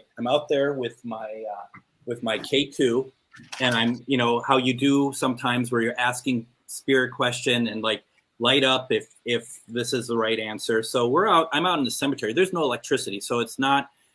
What's coming through here is not electricity from any wires or anything. And suddenly starts going off. And I'm like, would you, long story short, are you someone that could show me, are you buried here? And it would say, yes, it was. I'm like, well, I'm going to point this, one direction or another, light up if I'm going the right direction. So it would light up when it go to a certain direction. So I'd follow it, then I would turn it, and it would like go, and the whole thing of like, am I on the right path? And it would say yes or whatever. And then it was suddenly just felt like, are we here? And it's lit up, yes. And I said, can I take a picture? Will you appear in the picture? And it said yes. And I took a picture, and it was just a bushes. There wasn't anything there. I took a picture, and I took 3 of them at least.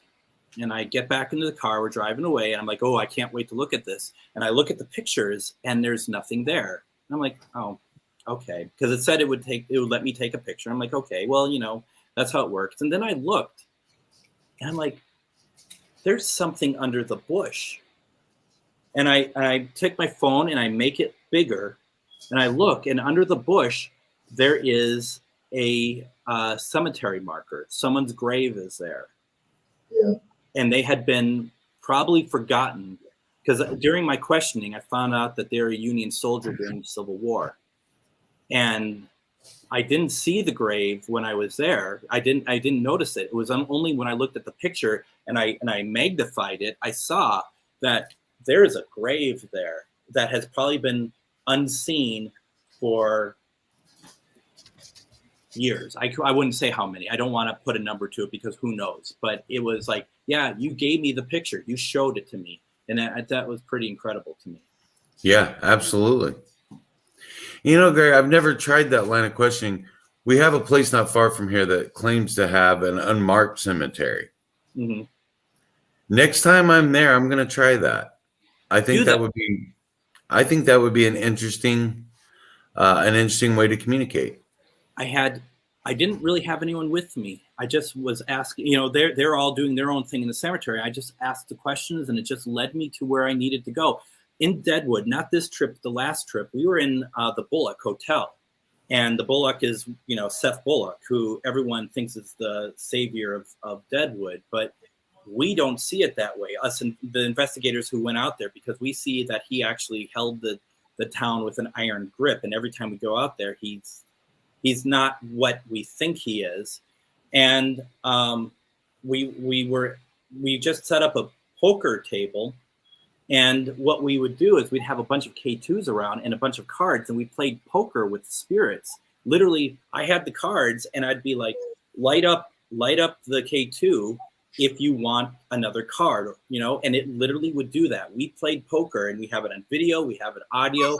We played poker with them for a couple hours that night, where literally it's like, do you want to hold? Do you want to hold? Nothing would happen. Do you want another card? And then it would light up. And we just played that way the whole night. It was absolutely incredible. That would be an interesting thing to try at another location, because we've played cards at the location, because at the old Lake County Jail at Crown Point, Indiana. You guys did a live for us once while we were there. You guys hosted a live for us once. And they had like all the cells down this block had a big one huge cell at the end that had tables set up in the middle, and that was their common area. So these prisoners got to go down to this other cell and get locked in a common area. And they would sit in there, play cards, smoke cigarettes, whatever. So we've tried to lay cigarettes around in there, and we've tried playing cards in there. We haven't had much activity happen while that's going on, though. So it'd be interesting to just set up an empty hand. Yep. We had 3 empty hands, and they all played. They played that night. So it's like, and it wasn't like, it didn't feel random. It felt real. And that was pretty incredible, actually. Yeah. And I saw someone mention Tombstone, and I was out there with actually Ane a couple years back. And once again, if anyone has a chance to go out to Tombstone for any reason, we were at the Birdcage. We're also at China Mary's. My God, that place. We sat there and we watched the tour guide in the Birdcage. She was talking, and her bow that she held her dress together with, we watched it untie itself. And it was like she stopped, and she's like, what happened? And we're just like, it untied itself. She's like, did I catch myself on something? It's like, no, honey, you didn't. We actually watched a bow untie itself. That's crazy. And it was crazy. That was also the night that we were hearing, and that's the funny thing. You both will totally understand. Everyone watching will totally understand, because we're all really seasoned paranormal investigators. No matter where you go, you're always paying attention, even when you don't realize it. You're always paying attention to the sounds around you. You're always paying attention to, like, you hear like that. What's that? You know, and whatever. So I've noticed something with myself, that when I have that, when I'm in an investigation, my peripheral vision seems to widen. Mm-hmm. And I've always thought that was funny. That the best I see out of my peripheral is when I'm doing a paranormal investigation. But I challenge you that it's not just the investigations. That is something you kind of keep now with you all the time, because like I was at a restaurant with someone once and I just heard something and immediately I'm just like this. And Hey, she's just like, is that the paranormal investigator? Oh yeah, we're all experts. I do apologize. So, you know, you're absolutely right. Hi, Rosie. Yeah, Rosie, we miss you on here. Now I can see Linda. Hey, how you doing? Now I can see Linda. She's asking for some. Linda also said that Wait, it was up here. Yeah, I see where she had one up here. was there a house in the background? Must be an old Victorian house with the eyes looking out of the porch area. Well, you don't ask me because that's not my picture. But I don't think it was a house behind. It was hard to read the comments when it had a big screen. Yeah. But I was going to say we were at the bird cage and everyone was kind of going about their business, and I heard voices and that weren't part of like the tour, and I raised my hand like a good boy because it was just like I don't normally do tours. You know, I just like to go in and investigate. I don't do the tours sort of thing. Right. And I was kind of told like just go and just enjoy yourself. Don't worry. I got the picture back. I'll go back to the picture if they want to go back to the picture. And I mean, I could send you the picture, Howard, if you want to import it into StreamYard and put it up there. But I mean, I don't think I don't see anything that's in behind it that Denise could say. I don't think there's a house behind. They're in the woods. That was the point of where she was. You get the same thing I'd see. I mean, I don't see. But real fast, I was hearing voices. We were both hearing voices. And I raised my hand. I'm like, can you hear voices outside of the bird cage if there's people right outside? And she said, no. And so it's like people weren't paying attention, but we were hearing disembodied voices for about 5 minutes.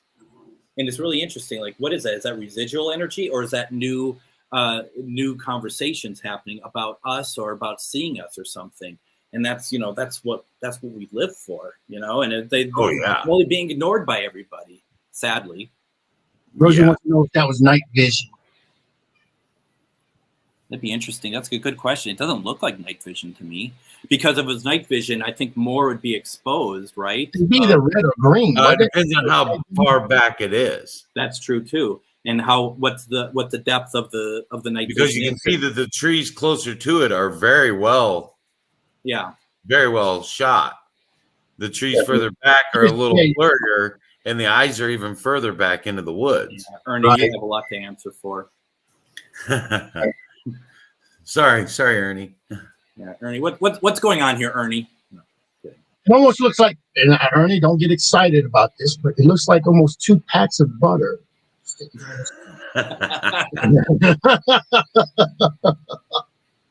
I knew you were going to say that. Doesn't it? It looks like the 2 little packs of butter. Howard and I are sharing the brain again. I knew exactly what he was going to say. Might have been what happened. They might have put it, just zoomed back there and just took a quick picture of it. The thing that's interesting to me is you can see the one branch blocks off part of the one eye. Yeah. If you're looking directly at the eyes, the eye to the left on my screen, the one branch actually blocks off part of it. It's almost like his head is slightly turned, because you can see how the other eye tapers in roundness and this eye squares off at the branch. Ernie, did it make any sounds? Like, I know you said you could hear it coming. Did it make any actual like voice or a sound or anything like that? It's interesting. I love it. I love the picture. I love the picture so much. Nick, we're looking at Bigfoot. It's a picture that Ernie and Denise took while Bigfoot hunting. And Tracy thinks that it's an owl. Owls are very reflective eyes. Yeah, I mean, I wouldn't know. I don't know anything about wildlife. I stay owls away from it the best I can. Owls. No vocalization. I will say this: owls in the southern part of Indiana they're not that uncommon, but they're not that common deep in the woods, especially at night. If at night, that owl would be in a field. It'd be overlooking the field. Yeah, that's what Rosie said. Same thing. Yeah, they heard it coming. She said so. That's where I'm thinking that it's clearly because I think Denise and Ernie would know, like, it's not, if they didn't hear it coming, maybe it would be open to something, but they said that they heard it coming. Yeah, what if you say it's a Bigfoot? What if you say it's the Mothman? Yeah. That is in Kentucky. No, I don't think the Mothman's been spotted near there. I think they're in southern Not that Indiana. area. Not that area. Isn't Mothman more east? Well, the most recent reportings of Mothman have been up around Chicago. Yeah, no, I've By heard the that. Chicago too. airport. Yeah, He's staying over at Nick Mulay's house on the weekends and shit. So I know that's happening. Well, when I was in Chicago, I asked to hang out with Nick, and he said he was busy with Mothman. So I don't know what that meant. West Virginia. He just probably didn't want to hang out with me. That's fair. And no, Linda Judd, owl's eyes would not be able to self-glow. So They're not that reflective? would tell me right there that it would not be an owl. You're doing better than me. I'll be passed out at that time. It's interesting. Tim had said, I see that Tim's saying that after my experience with Bigfoot, I always believe that he's a negative entity and not a flesh and blood animal. That's interesting. I mean, once again, who am I to say one way or the other? Nick can tell you right there.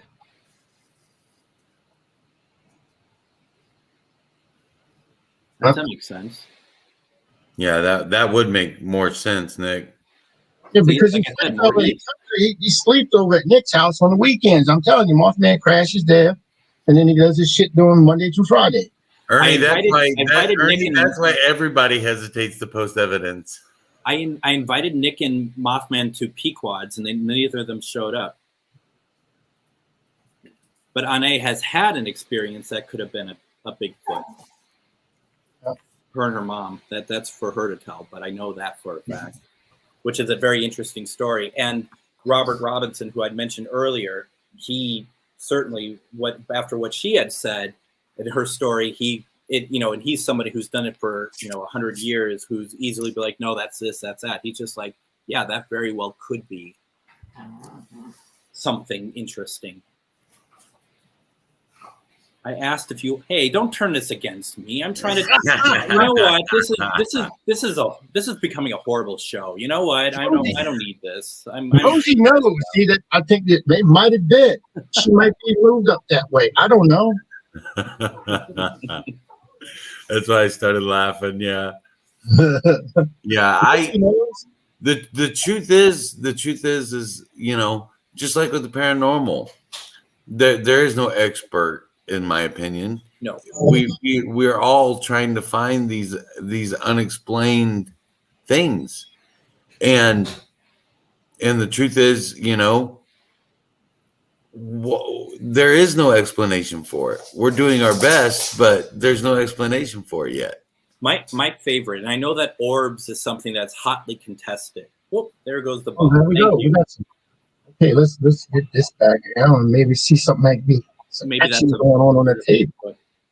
So, when it comes to like orbs, for example, I read someone say once, it's a known fact that two orbs cannot appear in a picture at the same time. Now, I know that a lot of us don't necessarily believe in orbs or anything, but once you start putting containers on something, once you start putting rules to something in the paranormal, I think you lose.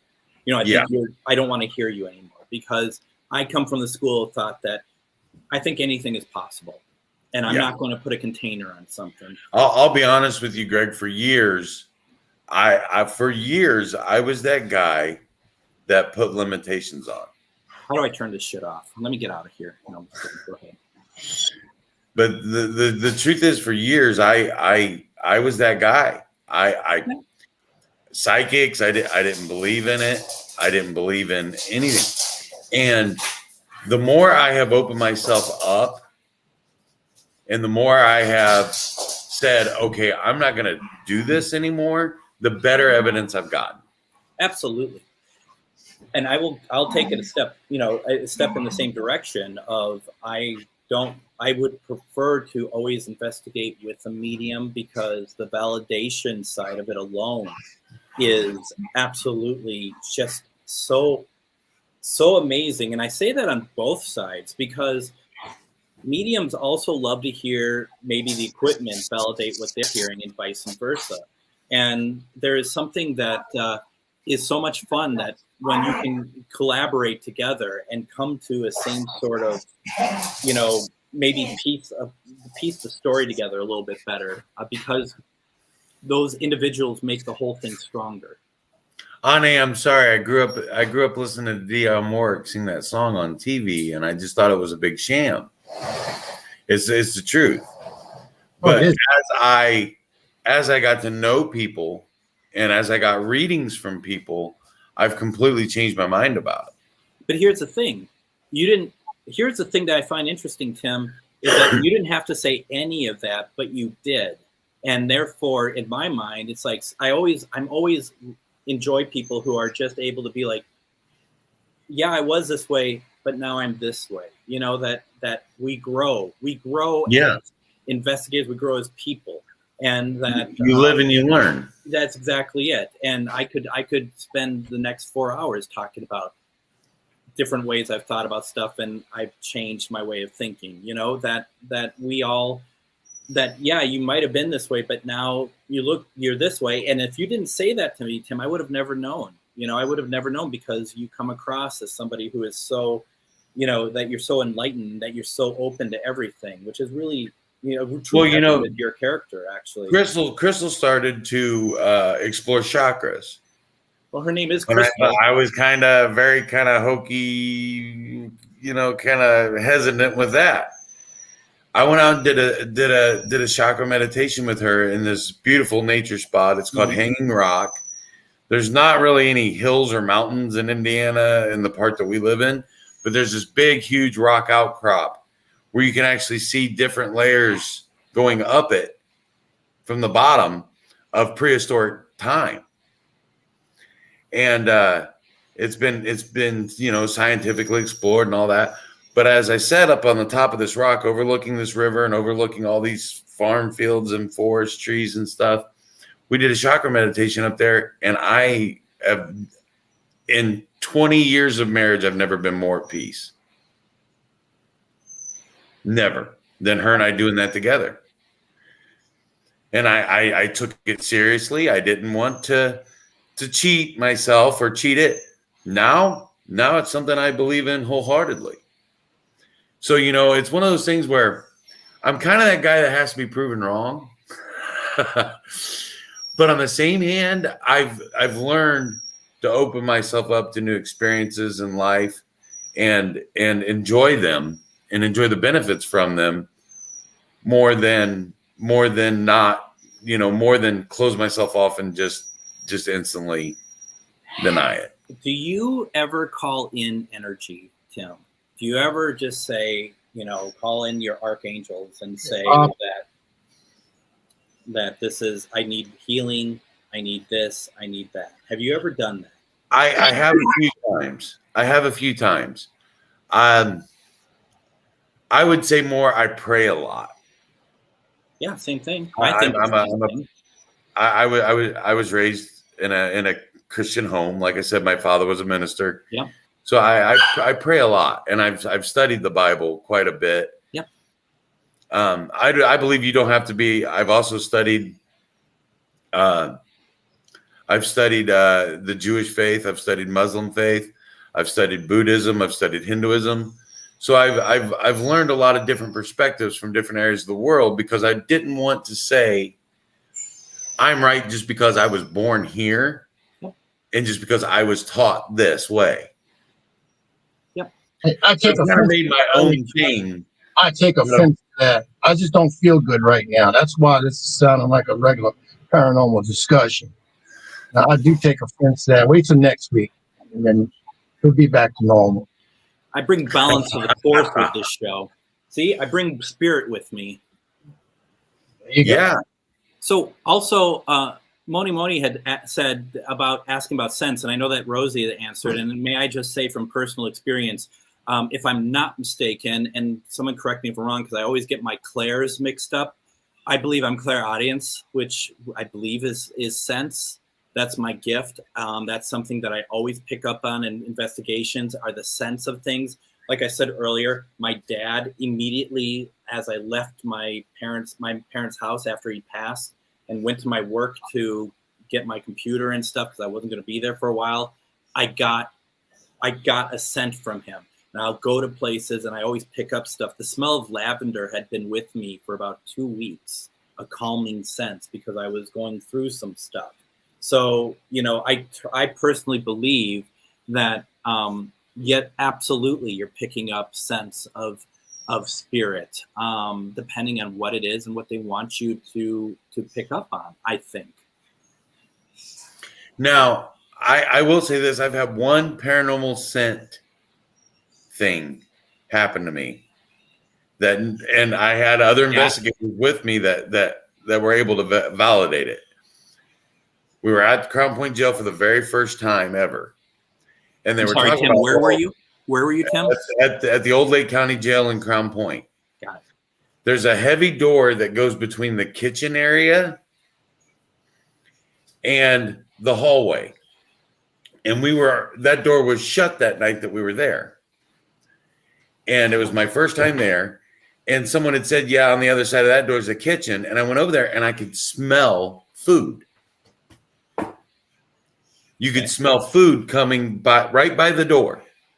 Like someone was in there cooking a meal. And I'm like, is there food over there? Is somebody cooking? I'm hungry.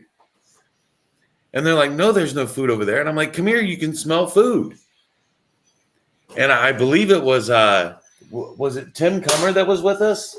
There's one of them there. Yeah, he was one of them that was with us that night. And he walked over there and he could smell it too. And we went around to the kitchen, no food. You couldn't even smell food in the kitchen. Might have been when we were with Ricky. Yeah, it may have been when we were with Ricky Hellard. I think Ricky was with us then. Yeah.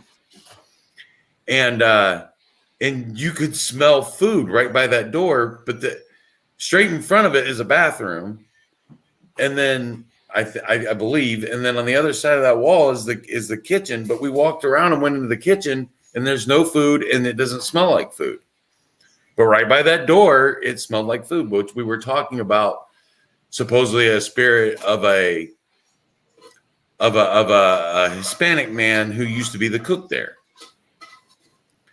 And then I smelled food right by that door. And thank you, Rosie. Clairsentient. Thank you so much. That makes a lot more sense. Oh, see, here's the thing. Okay, thank you, Linda. I looked it up. I couldn't get something straight, so I don't know, because clairsalience is sense of smell. Clairsentience is a sense of feeling. See, I had thought it was sentience, and then I looked it up, and it said audience of the crappy site I went to. So I don't know. I smell things. Okay, put that. Now, also somebody had talked about the bread. Oh, I had that happen too, Denise. The bread at Waverly. Yeah. That seems to be like Dawn. I think I saw Dawn say that she had And that. Dawn said that the bread at Waverly. Very common. I forgot about that. Yeah, so I guess I've had it happen twice. Wow. So she admits she's wrong. She wrong. Rosie, I was wrong too. Even worse than yours. And I thought it was sentient. And then I looked up. I thought it was audience. So I don't know what the hell I'm talking about. And Spirit isn't here to back me up at the table. That's a bummer. So It's Wednesday. It's not Sunday. no, that's not me. It's Wednesday. That's not me then. Empathy, no, that's not me. So I tell everybody, I really do not have an empathic bone in my body. I don't know if I'm closed off to it or I just don't have that ability. I'm sorry. I refuse to believe that, Tim. And Howard said the same thing before. I've heard you say it. I do not. Well, believe I don't have that. No. Bullshit. You both have it. You just haven't tapped into it yet. I don't care what. And that may be. Maybe I'm just too closed off for it. You'll get there if you need to get there. My psychic ability is when I get hungry and I go to the refrigerator and my stomach tells me, let's eat. That's Claire hungry. I've had that. Have you heard of that one? I've had that goose pimple effect, and I've had that hair stand up on the back of my neck, and I've had that flight or fight response. You are one of those. See, look at the ball tells you that you're clairvoyant. My ball's telling me the same thing right now too. It's telling me no, it's not. It's not happening. You two are classic examples. Look at that thing go up. You two are classic examples. What I run into all the time of, yeah, I've never had an experience or anything, except for the following 50 times. You know, it's just like, I've had experiences. Don't get me wrong. I mean, I see it all the time. As far as like having an inner voice or something like that, it just doesn't happen for me. That doesn't mean that you don't have it. That's the thing. We all have something. That doesn't mean that we get the full package. We might be just getting a little bits and pieces, but we still have something. Yeah, I mean, I'll be honest with you. I've had instances where I've had, you know, like I said, the hair stand up on my arm or something, you know, and maybe that's that. And you know, Crystal's a lot more opened up and empathic than I am. I will say that. He's hugely empathic. Yes. Yeah, and my daughter has proven to me that she has gifts. There it is. She actually invented her own experiment where she went blind into a house, and myself and Jeremy, I was in front of her and she put her hands up on my shoulders, and Jeremy was behind her and put his hands up on her shoulders. And we tried to confuse her, guiding her through this house blindly. And she was able to detect where we were. And then secondly, we told her no information about the old Lake County jail. And she went through room by or, you know, area by area by area and accurately told us exactly what that area was used for with no information. I think sometimes those abilities are brought down from generation to generation, you know, and I think the more, I mean, obviously Crystal has a huge part of that, right? But I think the more someone says, I do not have these abilities, the more that they're not going to come out. You have to, I mean, it depends on, and I'm just saying, it depends on what you want. I mean, maybe you don't want to be able to have these things. A lot of people have them and they kind of just shut them down. But if you are interested in them, you got to start thinking more of the positive of it, of, yeah, you know what, I might have these. Why don't I figure it out? You know, because more and more for me, things have been coming through, and it's been enlightening. I mean, getting into the paranormal has been the greatest thing in my life, because it has opened up my mind to so many concepts, let alone the fact that I feel that have gifts that I never, ever thought I would have. And I've been honing them. There's people in the chat that I personally know who are taking classes. They're honing their gifts, and they are happier than they ever been in their lives. And you know what? That, to me, that says, you know, so many people are looking, you know, shouting in the air, looking, you know, at, you know, possibly evil spirits and stuff. But this is the other side of it that we all embrace, right? Of the positivity. And this is just another aspect of it. I had to laugh at Ernie's comment. I'm Claire Biscuit. Yeah. Which, I agree with you, Greg. I believe that maybe, and it could be this. I'm a huge science nerd. Mm-hmm. Huge science nerd. So I have always looked at paranormal investigating from the scientific side of things. Mm-hmm. I still go into every investigation as a skeptic believer, as a skeptical believer. Yeah. And I try everything I can to debunk anything, because I feel like the definition of paranormal is what's left after you can't define something normally. Yeah.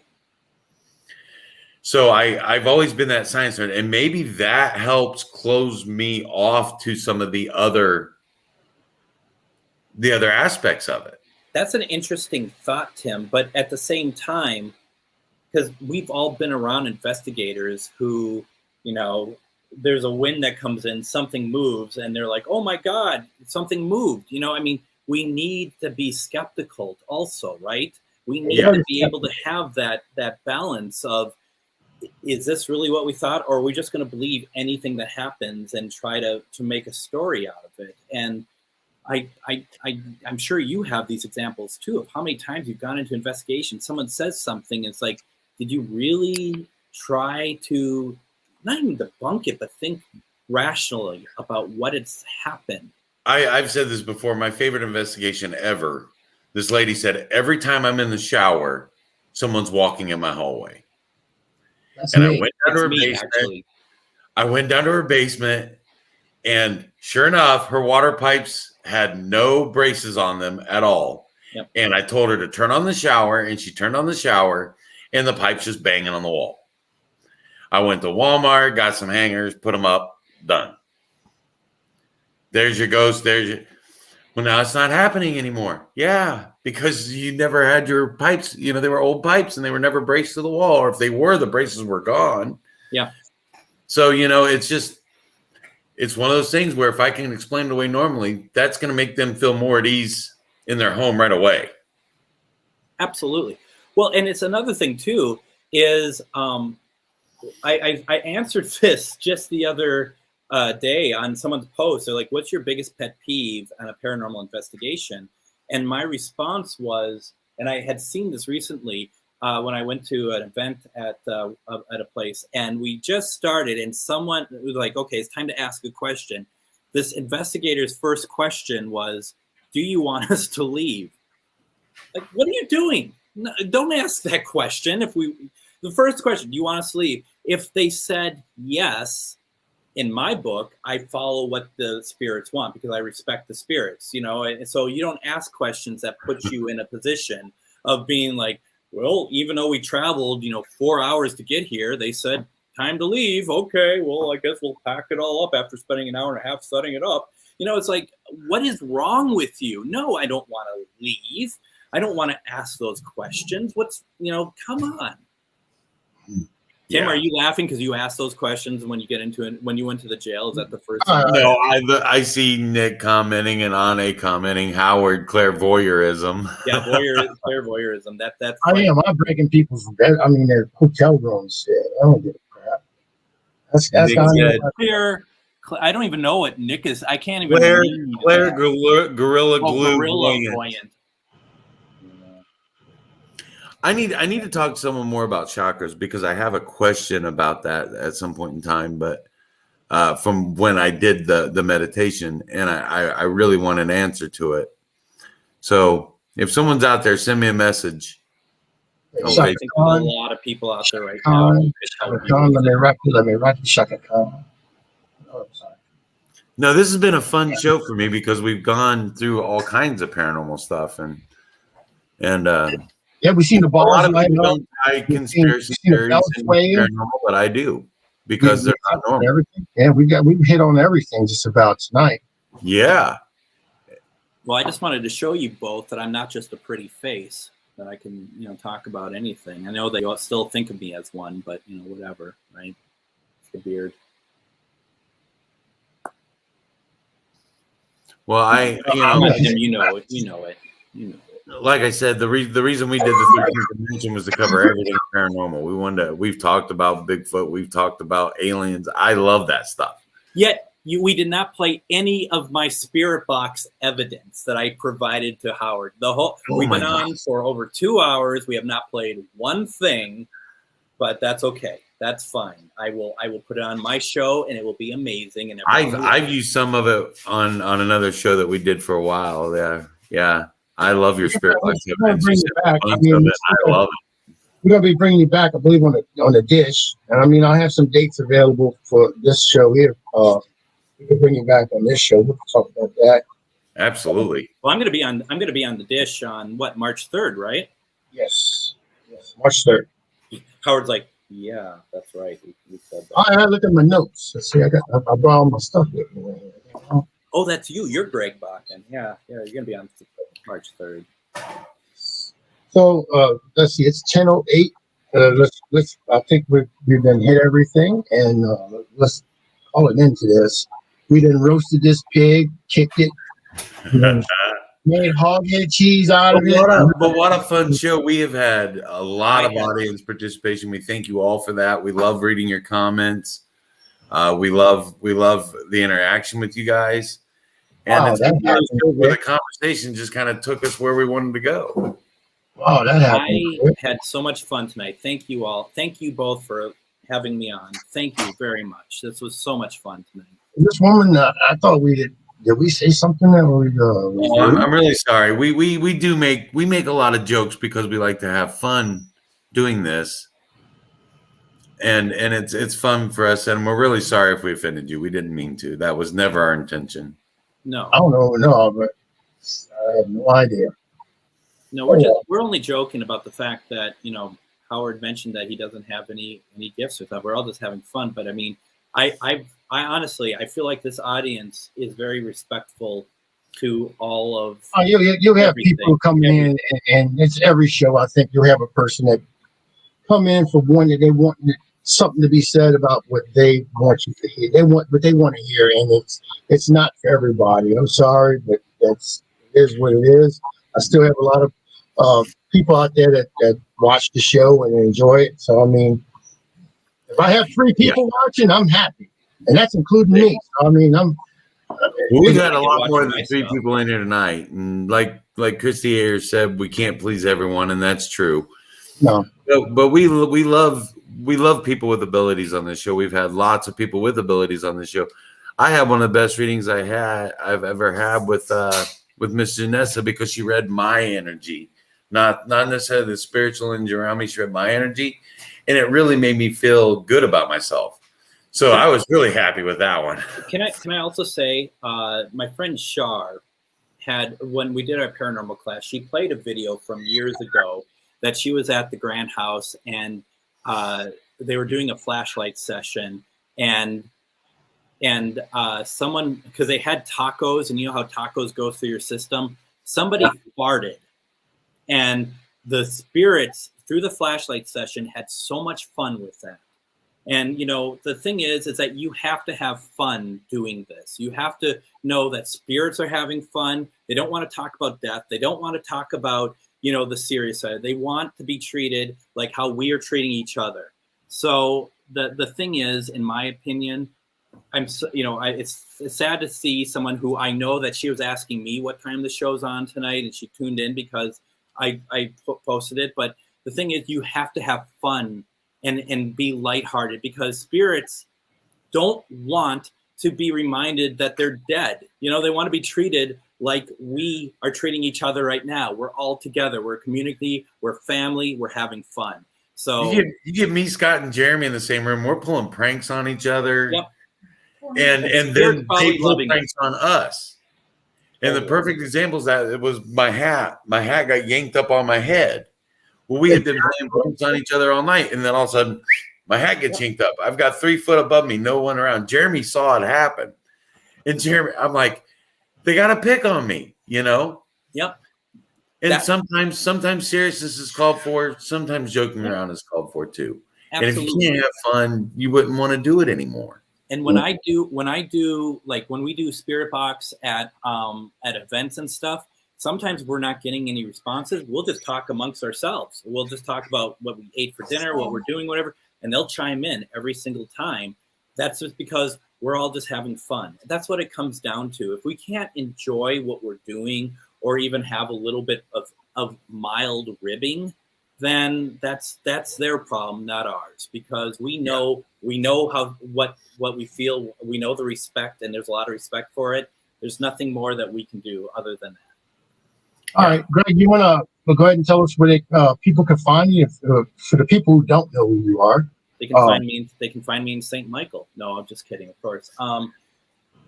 I do 2 shows on Things and Pun, both Sundays.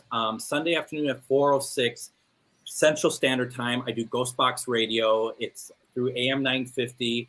Like all these shows, we have great guests on, and we just talk paranormal, ufology, or Bigfoot, whatever, or just the unusual. And then 10 p.m.s Sunday nights, I do Ghost Box Live, which is a live spirit box session that we we just try to reach out to loved ones starting March 1st, Tuesday nights at 10 p.m. I am also going to be doing one that's more experimental sessions, reaching out to historical figures and doing different boxes. I also just signed with Paraflix, and my series that I've been working on for years is starting to get an airing on Paraflix soon, and that's really exciting for me also. So there's a lot of fun things going on right now for me. Cool. Awesome. And how about Tim in the 13th dimension? Y'all going on hiatus right now, is that correct? Yeah, we've had some health issues, and Scotty's working nonstop to the point of exhaustion, and Jeremy's having, all the issues he's had. So we're taking a little break for a little while to get healthy and to get back to normal.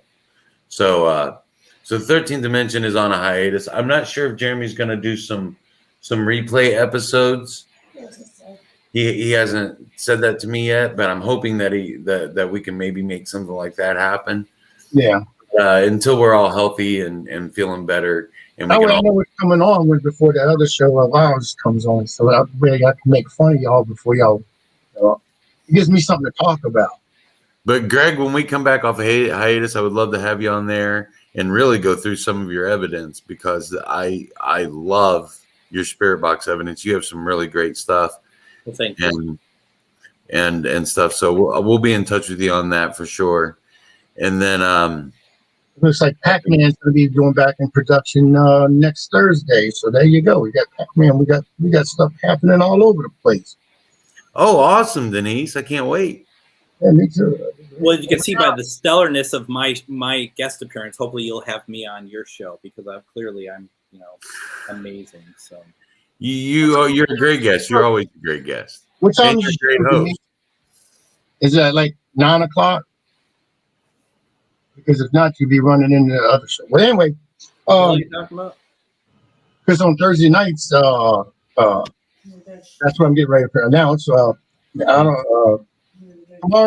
night, on the Petri dish, we're going to have Daniel Clace that's coming on with the Hinsdale House Restoration Program, and Daniel is very knowledgeable, and we'll probably talk about his the Hinsdale House itself, and try to get some promotions up that way. And the show, he has a show now. Oh, does he? That's right. He has a show. That's right. He does have the shows. We got to meet him at DeadCon. He's a great guy. We love Daniel.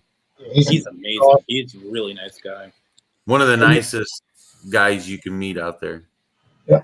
And then on Holy Trinity, we took a poll, and that's that.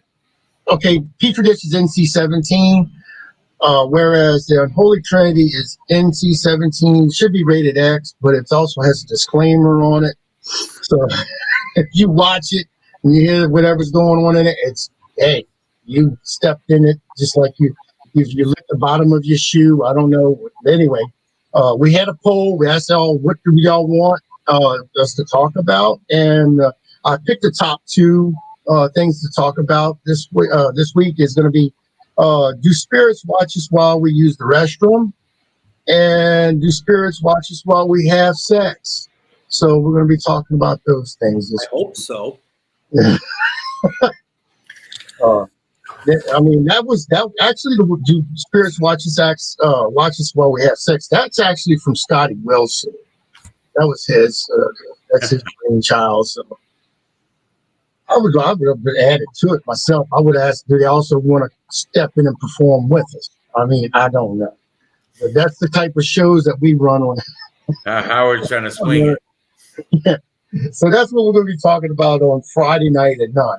So with that being said, we want to thank y'all for watching tonight, and it was a really great show tonight, I feel. Thank you, Greg, for coming on. It was a really, like Ernie said, it's a real paranormal discussion we had tonight. We touched about everything one way or the other. And what I mean by touched it, we touched it physically, anally, whatever. Emotionally. Not this time. No, not this time. We touched on it emotionally and knowledgeable way. So, What are you, Tim? Are you like Dr. No over there with your petting your cat? I mean, are you part of Spectre? What the hell's going on? You're frightening me. He was playing with my computer cord and then running back and forth behind the computer. You can see he's kind of wound up right now. Goodbye, So Toledo. This is Shere Khan. This is our little kitten. Dr. Evil. So cute. Yeah, Dr. Evil. And then, All right, then guys. this is Bagheera that I mentioned earlier, the great big part Maine Coon cat. He's massive. Yeah, I know. You don't want to be picked up right now. He doesn't like to be messed with like that. He's a big boy. You don't mess with a big boy. I love him. All right, guys. Well, we'll thank y'all for watching tonight, and we'll see y'all next week. Bye, everybody. Bye-bye.